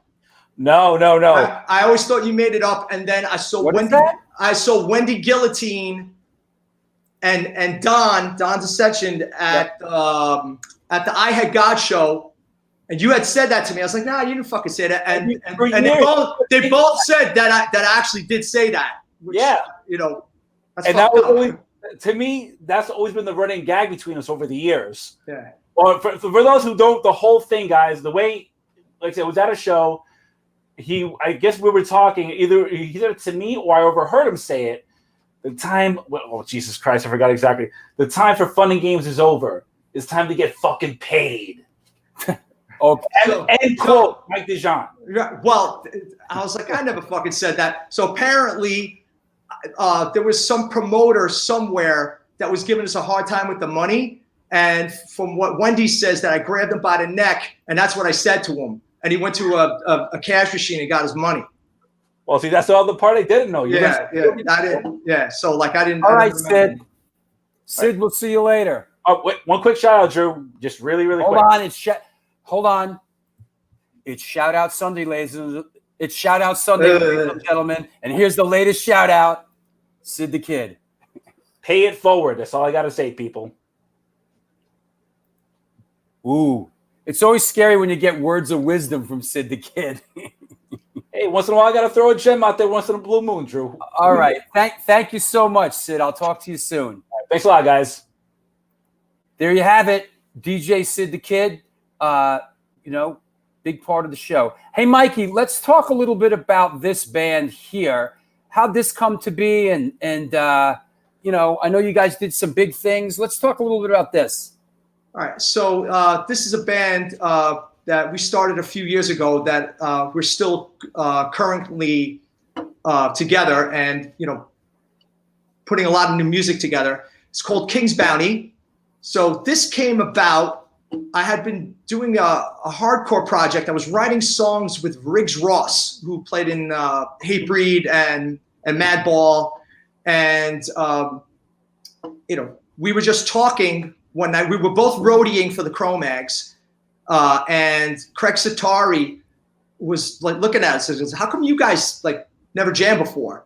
And we looked at each other like, "Oh, I don't know." And we looked at each other like, "Well, you want to jam?" Yeah. So we started jamming, and you know, we was putting songs together. And at the same time, Riggs had been doing a project with, as you saw, the singer in the picture. The singer goes under the name Q Unique, and his name is Anthony Kies, and he comes from a hip hop background. He was in a hip hop act called the Arsonists in the 90s, who, you know, they had a very, very good run, very good career, and they would tour constantly. And he's tied into rappers like Ill Bill, he's tied into Rock Steady Crew. You know, he's an OG in the rap community. Right. He was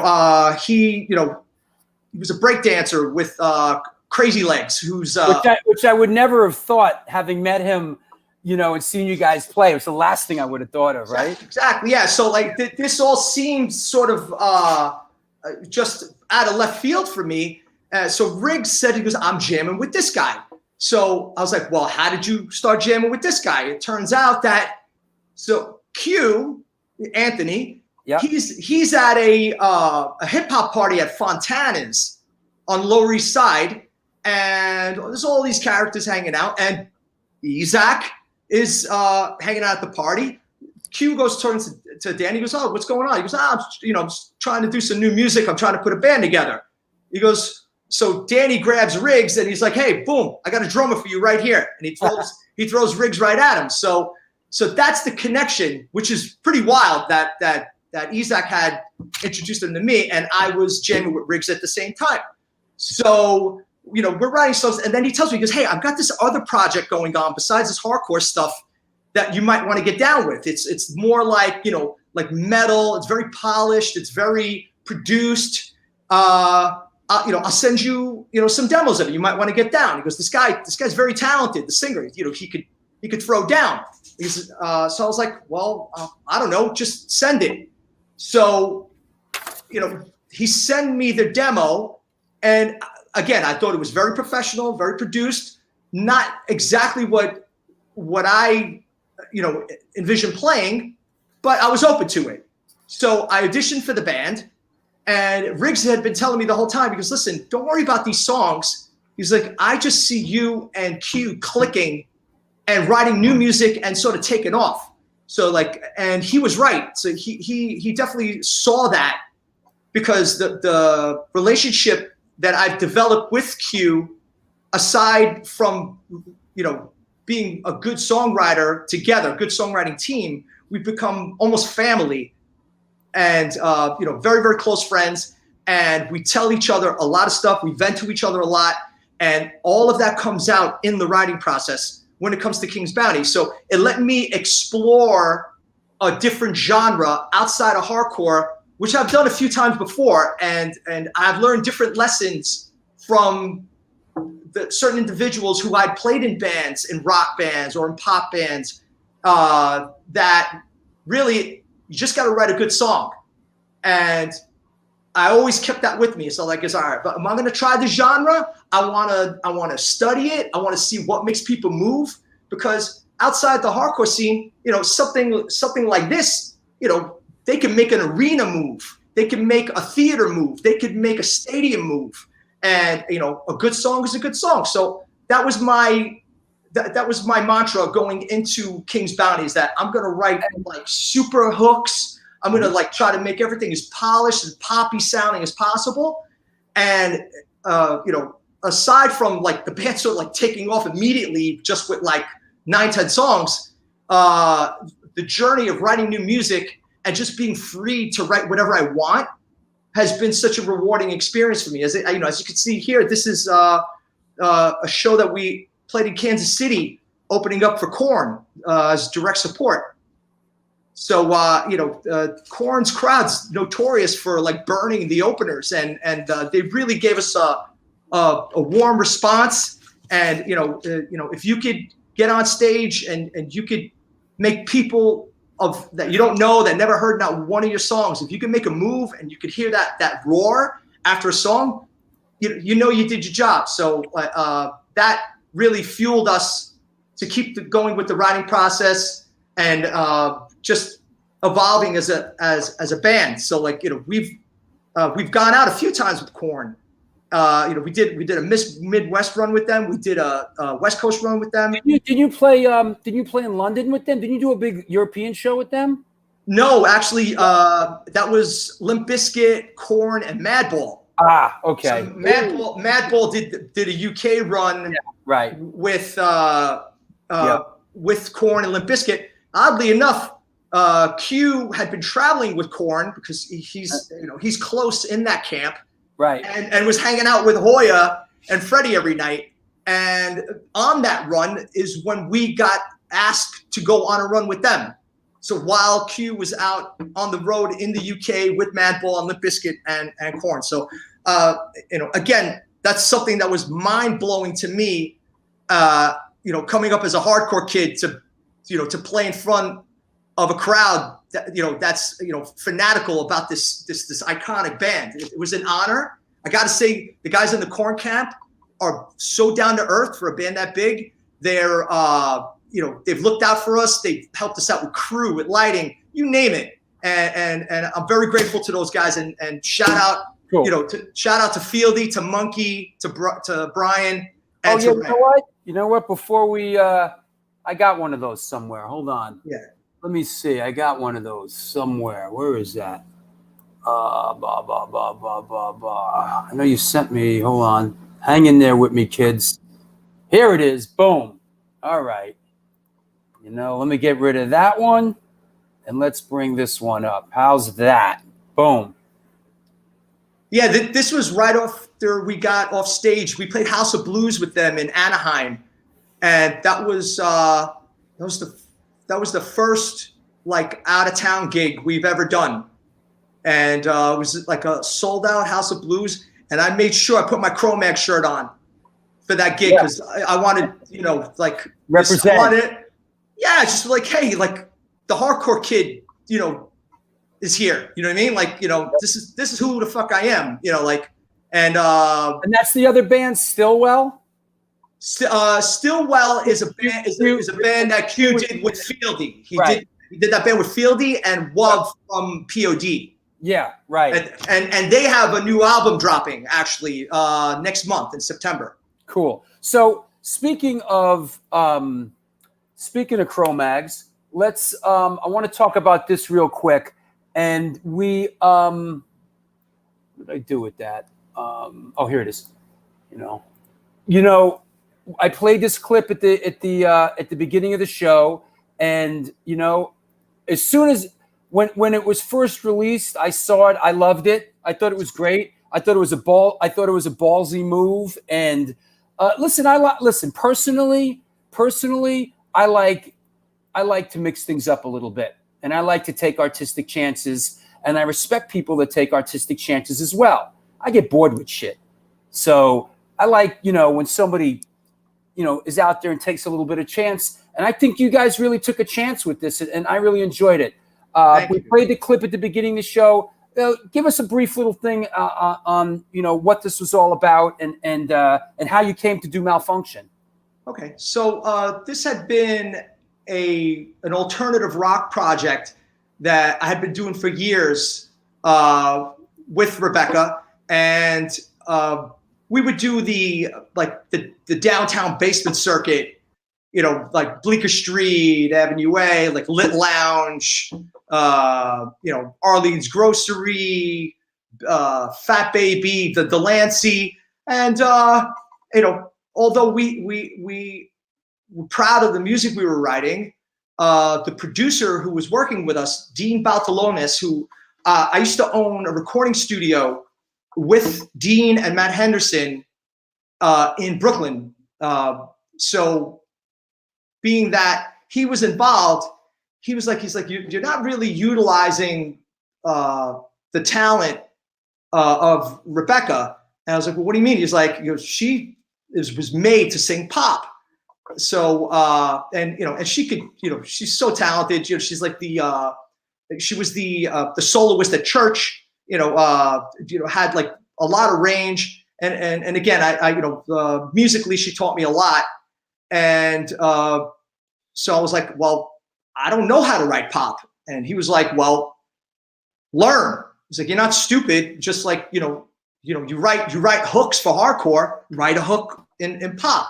So I started watching like MTV and started like studying like pop arrangements. And we changed the name of the band, called it Lavalette. And we started writing pop tunes, like more like, it was a mixture of like current like dance tunes mixed with like 80s dark wave.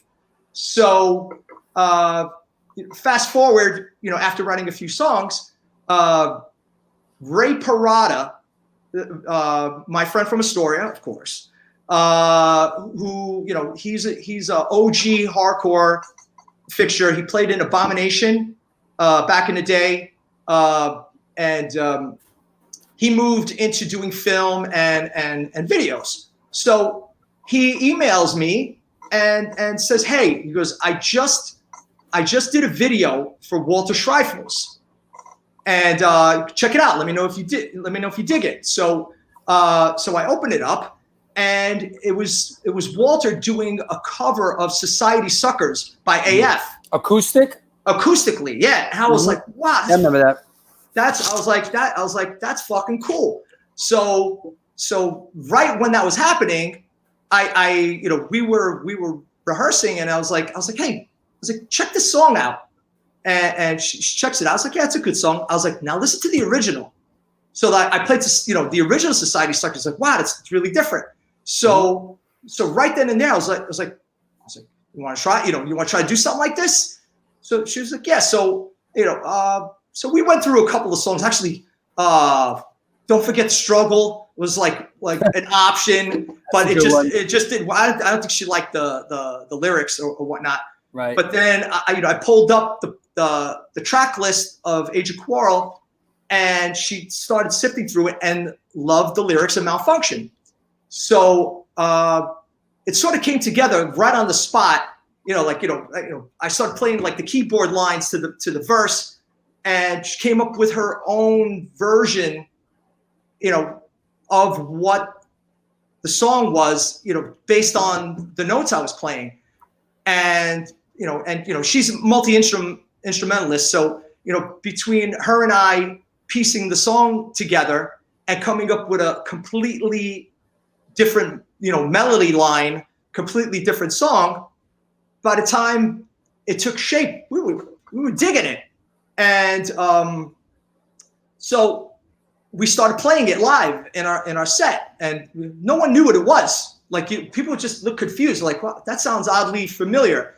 So then my friend Blake Farber, who is he's a filmmaker, and he was an up and coming video producer director.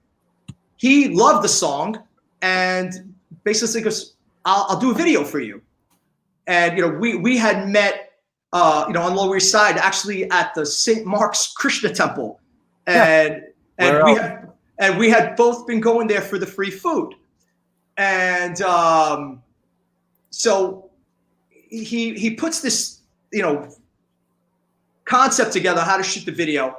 We did it with zero budget, no money. He didn't charge or anything. And then found a YouTube channel called Blank TV that was just dropping like metal and really, really hard stuff. Right. But it's got a lot of views on there, man. It's got a lot of views on there. Yeah, it does. So the guy at Blank TV, he loved it. And he was like, wow. And he was like, you know what? This is going to piss a lot of people off. And it did. Yeah. And so the day especially some of the people in the Cro-Mags. Not most of them, but but yeah, but so the morning that it dropped, fucking video went viral. My phone starts blowing up, and in like 4 or 5 hours, there were stories and blogs and magazines like all talking about like this video. So in terms of like people who are like hardcore Cro-Mag fans, hated it.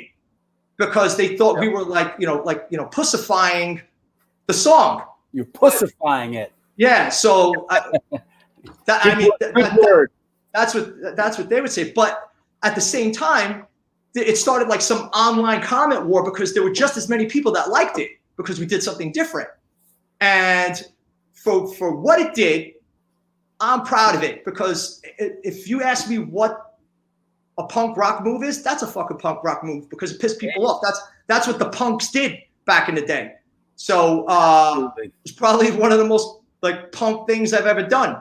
So anyway, like that, the band didn't last long, but the day after the video came out, I got like a formal like offer from Columbia Records to sign the band. Nice. Just from what from the buzz that I had created in a couple of days, and but at the same time, musically and life-wise, we had Rebecca and I had been moving in different directions, the talks broke down. So like the band was not operating. So the label had lost interest, but it definitely for what it's worth, it had its day in the sun, and I'm very proud of it. Good. As a Cro-Mags fan, as a devoted Cro-Mags fan, because Asia Quarrel pretty much changed my life, in tandem with other classic records. Cool. From the music and the lyrics. Hey, hang with me for a second. Let me shout out some sponsors, and then we're going to take some questions, all right? It's the New York Hardcore Chronicles Live, sponsored by New York Hardcore Comics, the Texas Silver Rush, Organic Grill, and, of course, Chain Reaction Records and Skateboards. Our guest today is the pride of Astoria, Queens, Mikey Dijan. It's Shout Out Sunday. I want to thank everybody for coming by. We got lots of great shows coming up. Any questions you have out there, now's the time. All those questions, let's post them up. We got a couple more minutes here, and that would be that. What else? We're gonna bring our regulars on in a bit, and let me see what else we got. All right, I like our first question in a lot from Sean. Now, Sean, Sean, look, whoa! If this is what Sean Sullivan gave me as a birthday present, this is a WBC boxing champion medal. This is the real thing, and he gave this to me because I am a big boxing lover. So Mike, Sean says, "Hey, Mike. Is there any hope for the future of humanity, or are we ultimately doomed?" That's our first piece. Wow. Yeah. How do you top that? Yeah. There's always in 2 or 3 sentences. Yeah, there's always hope, right? I think humanity's been through a lot worse. I think we complain about a lot more these days. I think people distort their hardships into blowing them bigger than what they are. I think what we got to do is stay together, take care of each other, not hate each other, and then there's always hope. So if we feed into the hate, if we start hating our brothers and sisters, if we get negatively influenced because we don't know any better, then it could go the other way, and it could get ugly. But there'll always be hope after that. Good.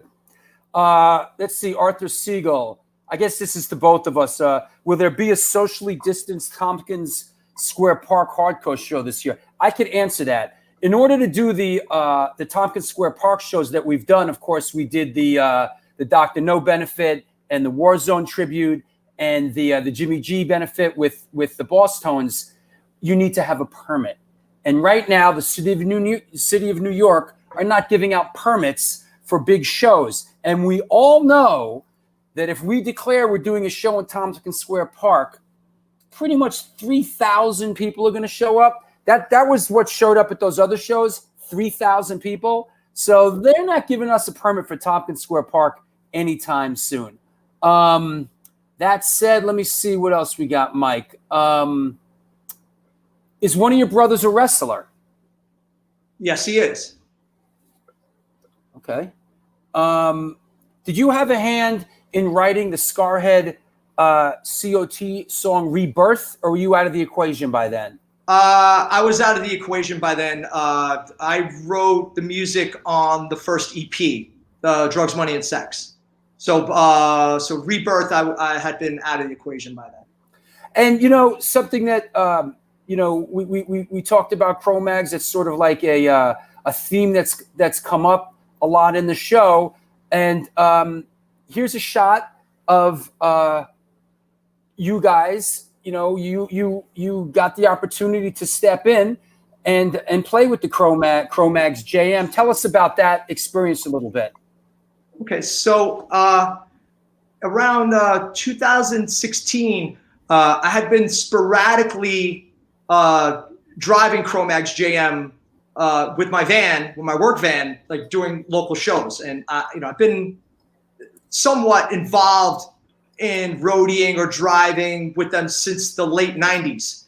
And late 2016, I quit my job because I just had like a midlife breakdown, and I just I blew a gasket. I was like, why am I chasing money? Why am I, where am I in life? And I was like, I'm gonna take it a step back. And AJ was like, hey, we're going on a run for a month with I Hate God. Do you want to drive? So I was like, sounds good to me. So we went out on the road, and it went from me just driving to driving and teching. And then it went from me driving and teching to like TMing.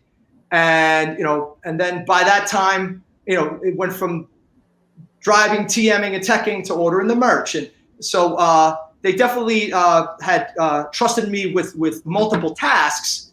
And I had never went on a coast-to-coast tour per se. I mean, anything like, turn the US like east of the Rockies, like doing full US. So I loved it. And when another tour came up, I would drive them again. And we did 2 US tours with I Hate God, and I became good friends with those guys. Those guys are, sweethearts. Shout outs to Jimmy Bauer. Shout out to Mike Williams. Shout out to Gary Mader. Shout out to Aaron. Again, those guys are my New Orleans brothers, my Creole brothers. And so, fast forward to the next tour, Craig Satari had, because Craig was playing bass, he's the main bass player of Cro-Mags JM. He had to do a gig with Sick of It All in the middle of a tour. And he called me up right before the tour started. He goes, yo, I got to do this gig in Minneapolis. Can you fill in on bass, for a show in St. Louis? So I was like, are you fucking serious? He's like, yeah. I was like, oh shit. I was like, I gotta, I don't know how I could play bass. He's like, nah, you know these songs, man. You grew up learning. He's like, you know this shit. You got it. So I played, I brought a bass, and then for the first 10 days of the tour, when we would go to the hotel, I would practice the set in the hotel room with like no amp. So just practice. And Craig left to do the Sick of It All gig, and I hopped on stage, never rehearsing, with the band, never, no line check, no sound check, nothing. I hopped on stage in St. Louis in front of a packed house. I plugged in, and I played Age of Quarrel for the first time in St. Louis. And it's one of the most rewarding experiences of my life that, top tier players like AJ and Mackie and John to, play that set.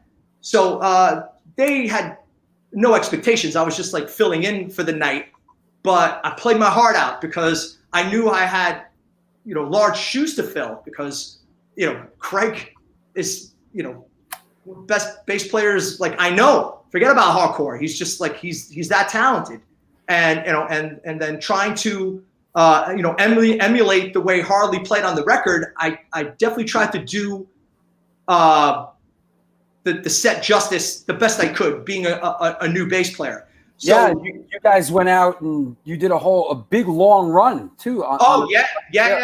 Yeah. So after that, Mackie calls me up. He's like, "Yo, do you have a valid passport?" I was like, "Yeah." He's like, "Good, you're coming to Europe with us." So, I end up, doing a full European run, like, stepping on stage, playing the Hellfest, on a stacked bill, with my friends. So like all my friends, like, because it was Turnstile that day, it was Hatebreed that day, it was Madball that day, and like, they're like, "Oh shit, Mike's up, Mike's up playing the set tonight." So they were all behind me, and they were saying, you did a good job and you killed it, and so from there we ended up doing 2 big tours afterwards. We did a U.S. tour with Hatebreed, and then followed it right up with a U.S. tour with Clutch and Killswitch Engage. So, yeah, I mean, also simultaneous, and we gotta wrestle it to the ground here and head down the home stretch. Of course. But simultaneously, while you're doing all this stuff, you've always, for the last couple of years, you've been a card-carrying member of Outburst, right? Yes. And here's a shot here that Danielle Dombrowski took of you guys, and I saw a couple of these shows that you played at Brooklyn Bazaar. You guys fucking killed it. And thank you. Outburst has really become sort of like that's like your home base now, right? Yeah, I mean, they had been offered multiple times to do Black and Blue Bowl, to reform, to do that, because it would just be a better bill because Outburst doesn't play. So when it finally materialized, the first reunion show I did with them was at Webster Hall, and the place just exploded, and we didn't realize that we would have that type of reaction. And at the same time, there were younger bands covering Outburst, like, so Power Trip covers an Outburst song. And so, being a Power Trip is a hot band, and they always plug Outburst, and all the newer bands like Higher Power and Turnstile, they all give, and they raise the flag for Outburst. So it wasn't like, who are these old dudes, or it's just going to be like older guys at checking the band out. So like these reunion shows, and then the first show that we did at Brooklyn Bazaar with Killing Time, it attracted all the up and coming hardcore fans, because that was a great show, man. Yeah, and I was overwhelmed by that. So like we rehearsed our ass off. So like, hey, if we're gonna come out, out of retirement like this. And by the way, I wasn't in Outburst in their formation. I was their roadie, right? And I was a guy that just plugged in and played bass when they were in between bass players. But Jay Ruffino, who was the other half of the Guitar Attack, along with George, wasn't interested in doing the reunion shows. So again, Joe said the same thing to me. He's like, "Yo, these songs just from hearing them so many times." Because when they were in the '80s, when they were at their peak, say, I was the dude like lugging the gear and just like driving and do whatever because it's fun. So things just started snowballing from there, and now everyone wants like the hardcore promoters in Europe. Martin, who does Sound of Revolution, wanted to fly us out just to do a one show at his festival. Yeah. And at the same time, an opportunity came up because there was a slot to fill with Terror on their tour, because I toured with Terror before earlier in the year with Hatebreed. A question is he's the original vocalist for Outburst, right? Brian, yes, he is. Yes, yeah. Okay, I'm sorry. Go ahead. Yes. So Terror, who I love, and shout out Sunday, shout outs to Terror, shout outs to Scott, shout outs to Chris, shout outs to Jordan, shout outs to Martine. So these are all I love these guys. I love being on the road with them. Right. Shout out to Nick. All right. So they invited us out, on a nightliner tour bus tour, and Outburst had never been to Europe before. So like, in between doing all the Cro-Mags JM stuff, doing one-offs with these bands, and you and I were doing the Minor Threat cover band at the same time. Yeah, someone was just asking about that. What we can get to that, but let me just say, hold on, where did I just see that? Let me just, what's up with you? We'll get to this. What's up with you guys in the band Seeing Red? Anything for 20? So finish up, and then we'll deal with this, and then we'll go ahead. Yeah. So basically, Outburst has been like an unexpected renaissance in terms of getting together and really showing the younger kids today what this band was all about. And I think the younger kids are attracted to this band because they didn't have a hard look when they were younger. They were just like Catholic high school kids. High school kids. If you see the 7-inch cover, they're like they look like a boy band. Almost. So, but the songs were hard. George wrote great songs, and I tried to play them to the best of my ability to, just to thicken up the sound. And I got to say, it's been a blast. We even played a wedding, like that. There's this hardcore couple from Boston. They had their wedding, and they wanted to do a hardcore show instead of a reception, a wedding reception. And Danielle, the photographer, who's my homegirl, connected us to them because she's friends with them. And we played this couple's wedding at a Greek social club in Boston.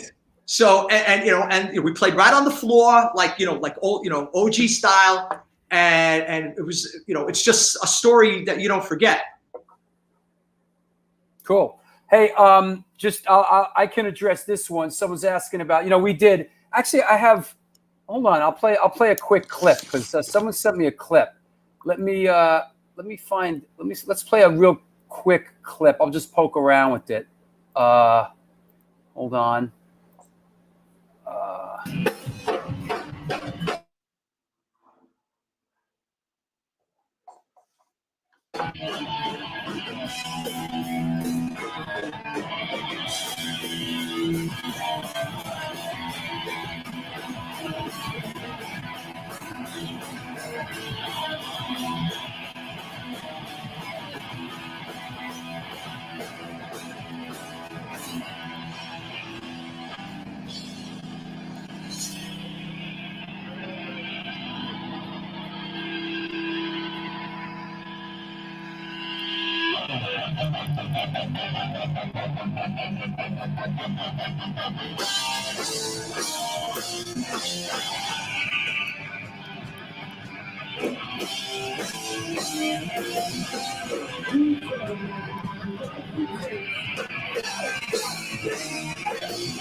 Woo!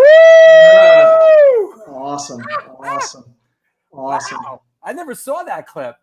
That's great. That's that awesome. was fun, man. And for those out there that may not know, what we started a Minor Threat tribute, kind of like a Minor Threat tribute band. From the left to right, it was Goat, from Misfits and Murphy's Law, me, Mike Dijan, and Jimmy from Leeway. And we did a bunch of shows, and we had a lot of fun with it, man. We really had, it was fun, and I love singing Minor Threat songs, so that was a lot of fun we had. I got to say shout outs and thanks to Craig Satari, because he was the one that brought me into the fold initially with this band. Right. And he was like, "Yo, you want to get down with this? We're do Minor Threat covers." And I was like, "Yeah, sure," because up until this had happened, I'd been fulfilling every dream of playing with all these top tier players in my life. and I had never jammed with Craig before, so I was psyched to do it. Yeah. And then he'll end up being like very busy on tour. Yeah.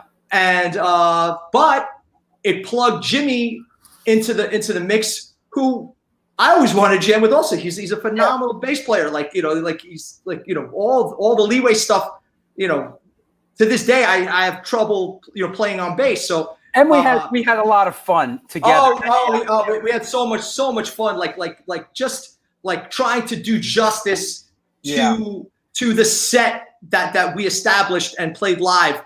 I thought it really we gave our hearts out like doing it, and Goat Goat was a rock, like playing. I never jammed playing in a band with him before, and there was an opportunity to jam with Goat, to jam with yourself.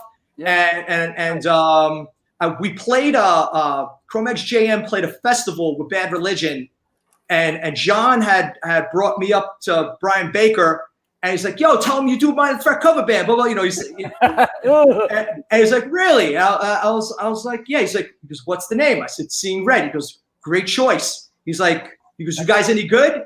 I was like, "I think we're pretty damn good." And he's like, "Good." He's like, "Keep doing the band because we'll never fucking play again." Yeah.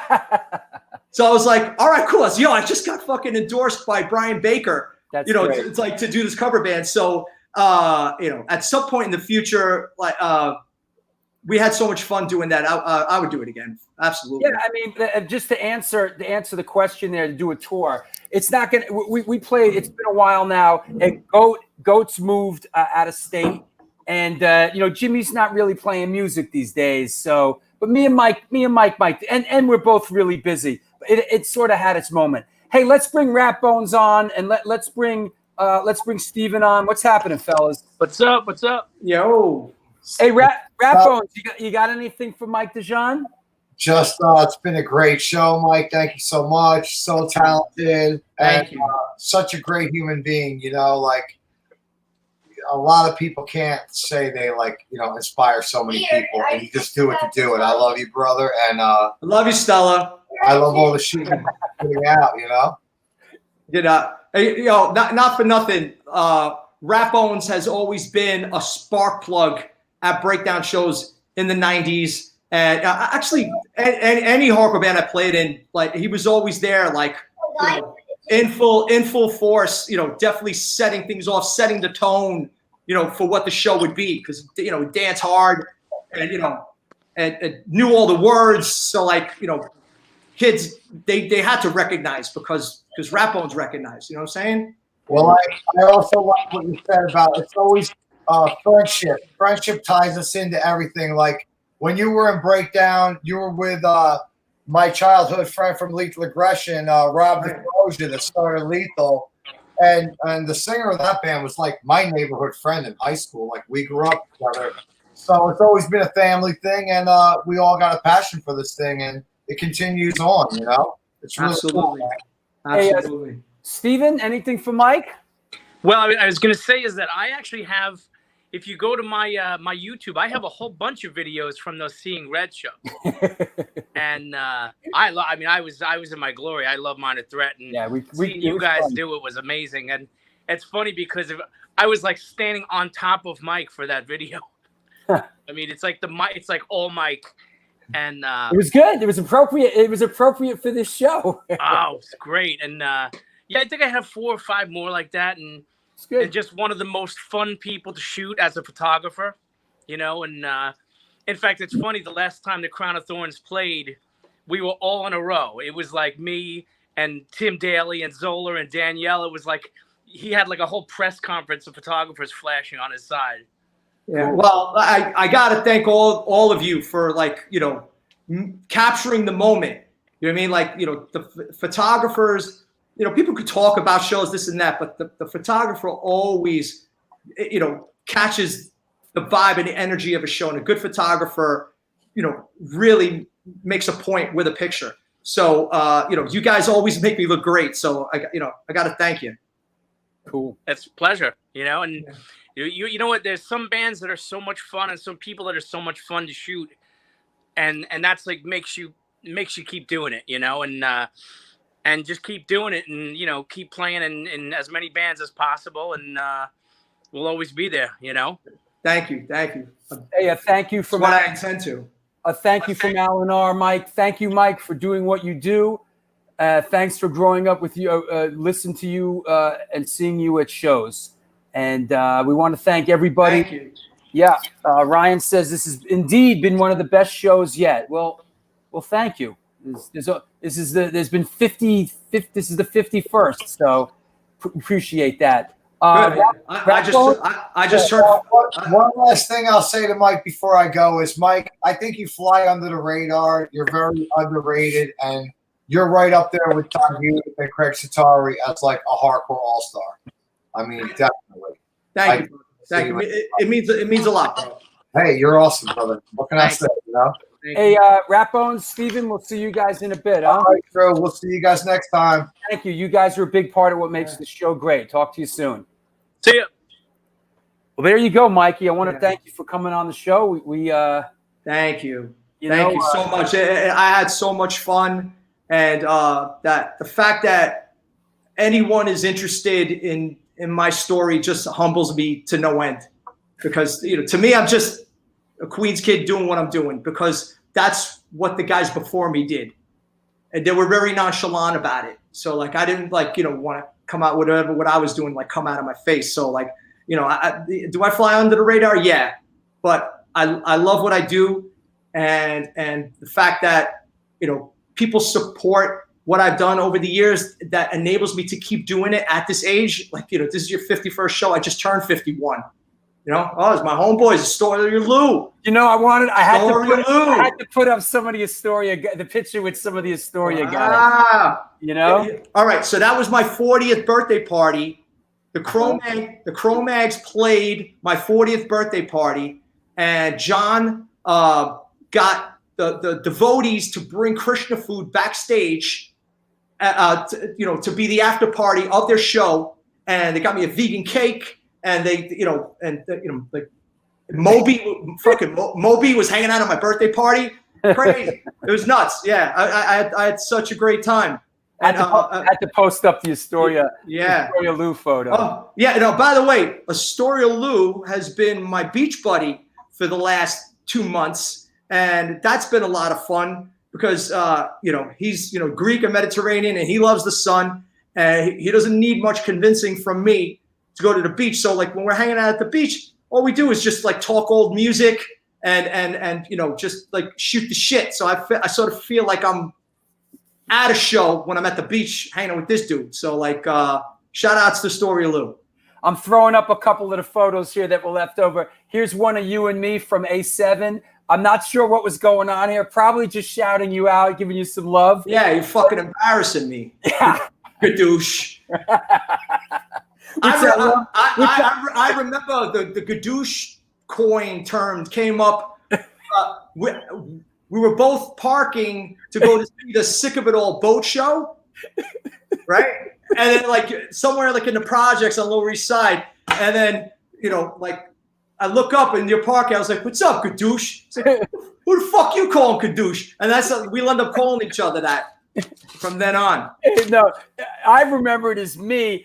You were walking, you just parked and you didn't see me. And I was like, "Hey, you fucking douche, get the fuck out of my neighborhood." And that's the way that's the way you remember it? I don't know. Everybody has to remember it their own way. Here's another one. We don't need to get into this, but it's a great picture. I just want to post it as we're heading out the door here.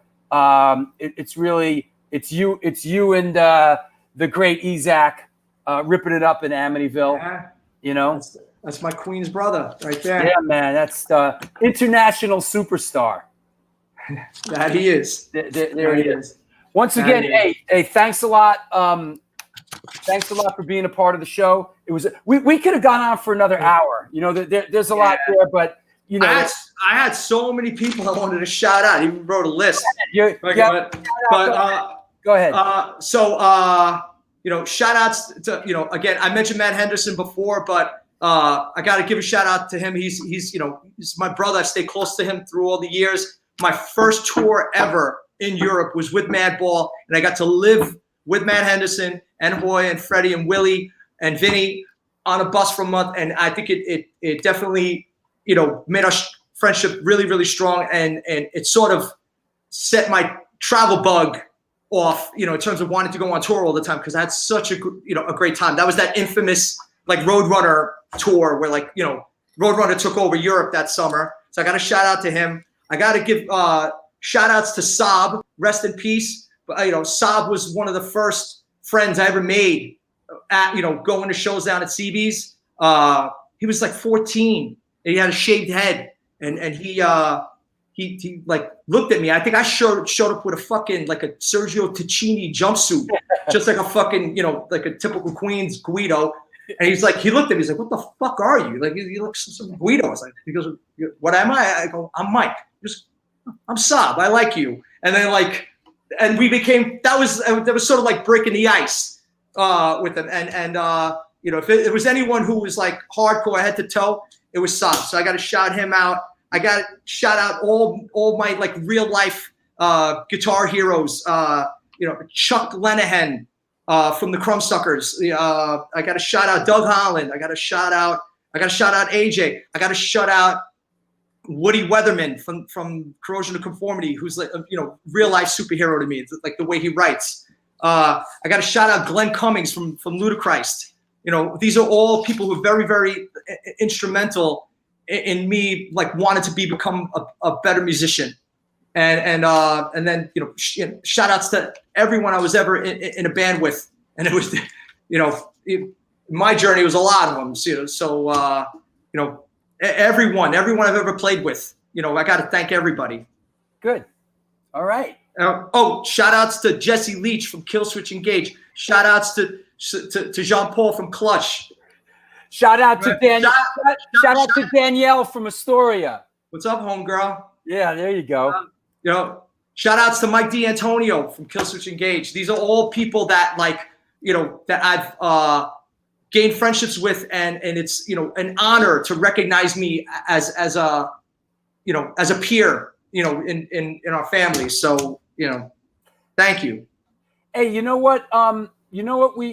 Let's take a quick minute. I know I keep trying to wrestle it to the ground, but let's take a quick minute. Is Dijan vegan? Yes, Dijon is vegan. And give me a little take on just your diet and exercise and your lifestyle. All right. So about 17 years ago, I had been battling with a lot of chronic illnesses in my mid-30s, and things were going downhill fast for me, and the doctors were making it go downhill even faster. So like pumping me up with medications, and it would make me feel worse, and I couldn't function because I'd been getting drugged up, and I was at the end of my rope with these health issues, and I really felt like I was going to lose my life.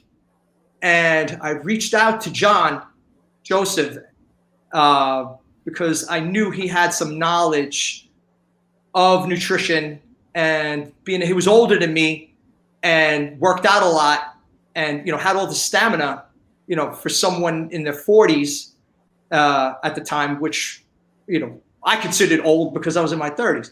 So he basically broke it down and simplified everything for me, saying that it's not that hard. He was like, you eat like shit, you drink too much alcohol, your lifestyle's terrible, you work too much. He's like, stop the fucking meat, right? Stop drinking, eat these type of plants. I'll give you like something to take, herbally that'll help you out. You'll feel better in a month. And no doubt, I felt better in 2 weeks. All my symptoms had gone away, and just like a 2-year battle of getting like no answers from doctors, and a man with no medical background, and just knew how to eat healthy because he learned from the Rastafarians and about ITAL food and clean eating and clean living with no education. Basically debunked all this medical per se facts and helped me on my road to recovery. So being that I was feeling well, I just tried to take it to the next level and, see what else I could do, in terms of to make my life better, that I could just operate at a high level. And after, getting my diet straightened out, I turned vegetarian first, stopped eating meat. I was having some dairy, and started slowly exercising, and I ended up losing about 65 pounds in less than 4 months. It was just a rapid transformation. So as all that was going, I unexpectedly wound up in a yoga class because a friend had a guest pass. So they're like, "You want to try yoga?" I was like, "Yeah, sure, I'll try anything." And when I showed up to the yoga class, it was a heated yoga class. And back then, men weren't really doing yoga in studios. Obviously in India, men and women have been doing yoga for centuries, but not in this setting. I was in Westchester, and I was, doing yoga next to rich housewives. And the instructor looked at me up and down. He's just like, "Hey, did you lose a bet or something?" I was like, "Well, what are you talking about?" He's like, "You don't look like you belong." I was like, "No, I want to try." He's like, "All right, suit yourself." So I did my first yoga class and really found home with what I wanted to do, exercise-wise, being in tune with my mental health, to just get some inner peace. I found that this did the trick for me. And I've been having a strict yoga practice for 12 years. And it's become a major part of my life. And I feel it keeps me grounded. I feel that it keeps me strong. I feel like I could do this into my old age without getting injured. And I'm inspired by yogis. Ray Capo and Porcel. They've been doing yoga for 20 years. Plus, they're both in great shape, and they instruct and they help people. And they, they're doing something positive for people. That's what I take away with me from the yoga experience, that it's pure positivity, and it's for myself. And I feel that the community exudes a lot of energy, and it goes hand in hand with my diet. So, during all this, people, see that I'm operating at a higher level at my age. And I started getting DMs from people on Facebook and Instagram. And I started like a side thing where people would just open up to me, people I don't even know, that have health concerns and have ailments or whatnot. So I've been doing that on the side with certain people. And I think between a dozen people, I've helped them lose almost 1,000 pounds. In my free time, whenever I can. So in that regard, I just look at that as paying it forward, because people like John and people like AJ and positive people in the scene helped me. So and it's a rewarding experience for me to be able to do that. So that's my whole journey in a nutshell. Hey man, that's great, and I'm glad we touched on that. I think that's an important part of your story, and I'm glad that we got it out there. That's it. Thanks a lot. Shout outs to Q Unique, my brother Anthony Kies. Check out my band King's Bounty. We have new music. You can find it on YouTube. We have a new single called Made You King. If you look up King's Bounty, Made You King. We have an animated video. That single just dropped about 3-4 weeks ago, and we have some other music on there. We have an older video to check out, and I have other hardcore related projects that I'm trying to put together. So I'll have some new music out at some point. Cool. All right, buddy. Hey, maybe I'll see you at the beach tomorrow or Tuesday, huh? Yeah, you're gonna wear your Hunter Thompson outfit with the hat. This fucking guy loves the beach and he hates the sun. He fucking wraps up, puts a bunch of sunblock and a hat on, and has an umbrella. Like, oh. Yeah, I really enjoy our time at the beach because there's a lot of shit talk. there's a lot of like, you're just going over like old times and, Yeah, that's what we do. That's Yeah. what we do out there. You, me, Astoria, Lou, Mark Levine. We just sit out there out in Rockaway Beach, and I think we're definitely going. I think tomorrow's supposed to be kind of crummy, so it'll be either tomorrow or Tuesday. I'll text you, bro. All right, man. Me and the kid will be there. I'll see you later, man. All right. Hey, I love you, Drew. I love you too, Mike. Take care. All right. Take care. All right. Hey, wow. That was a long one, but that was a great one. It's the New York Hardcore Chronicles Live, sponsored by New York Hardcore Comics, The Organic Grill, the Texas Silver Rush, and Chain Reaction Records. Thanks for hanging in there, everybody. That was a hell of a show. We'll see you on Wednesday for Alan Robert from Life of Agony. Until then, do good things and good things will come to you.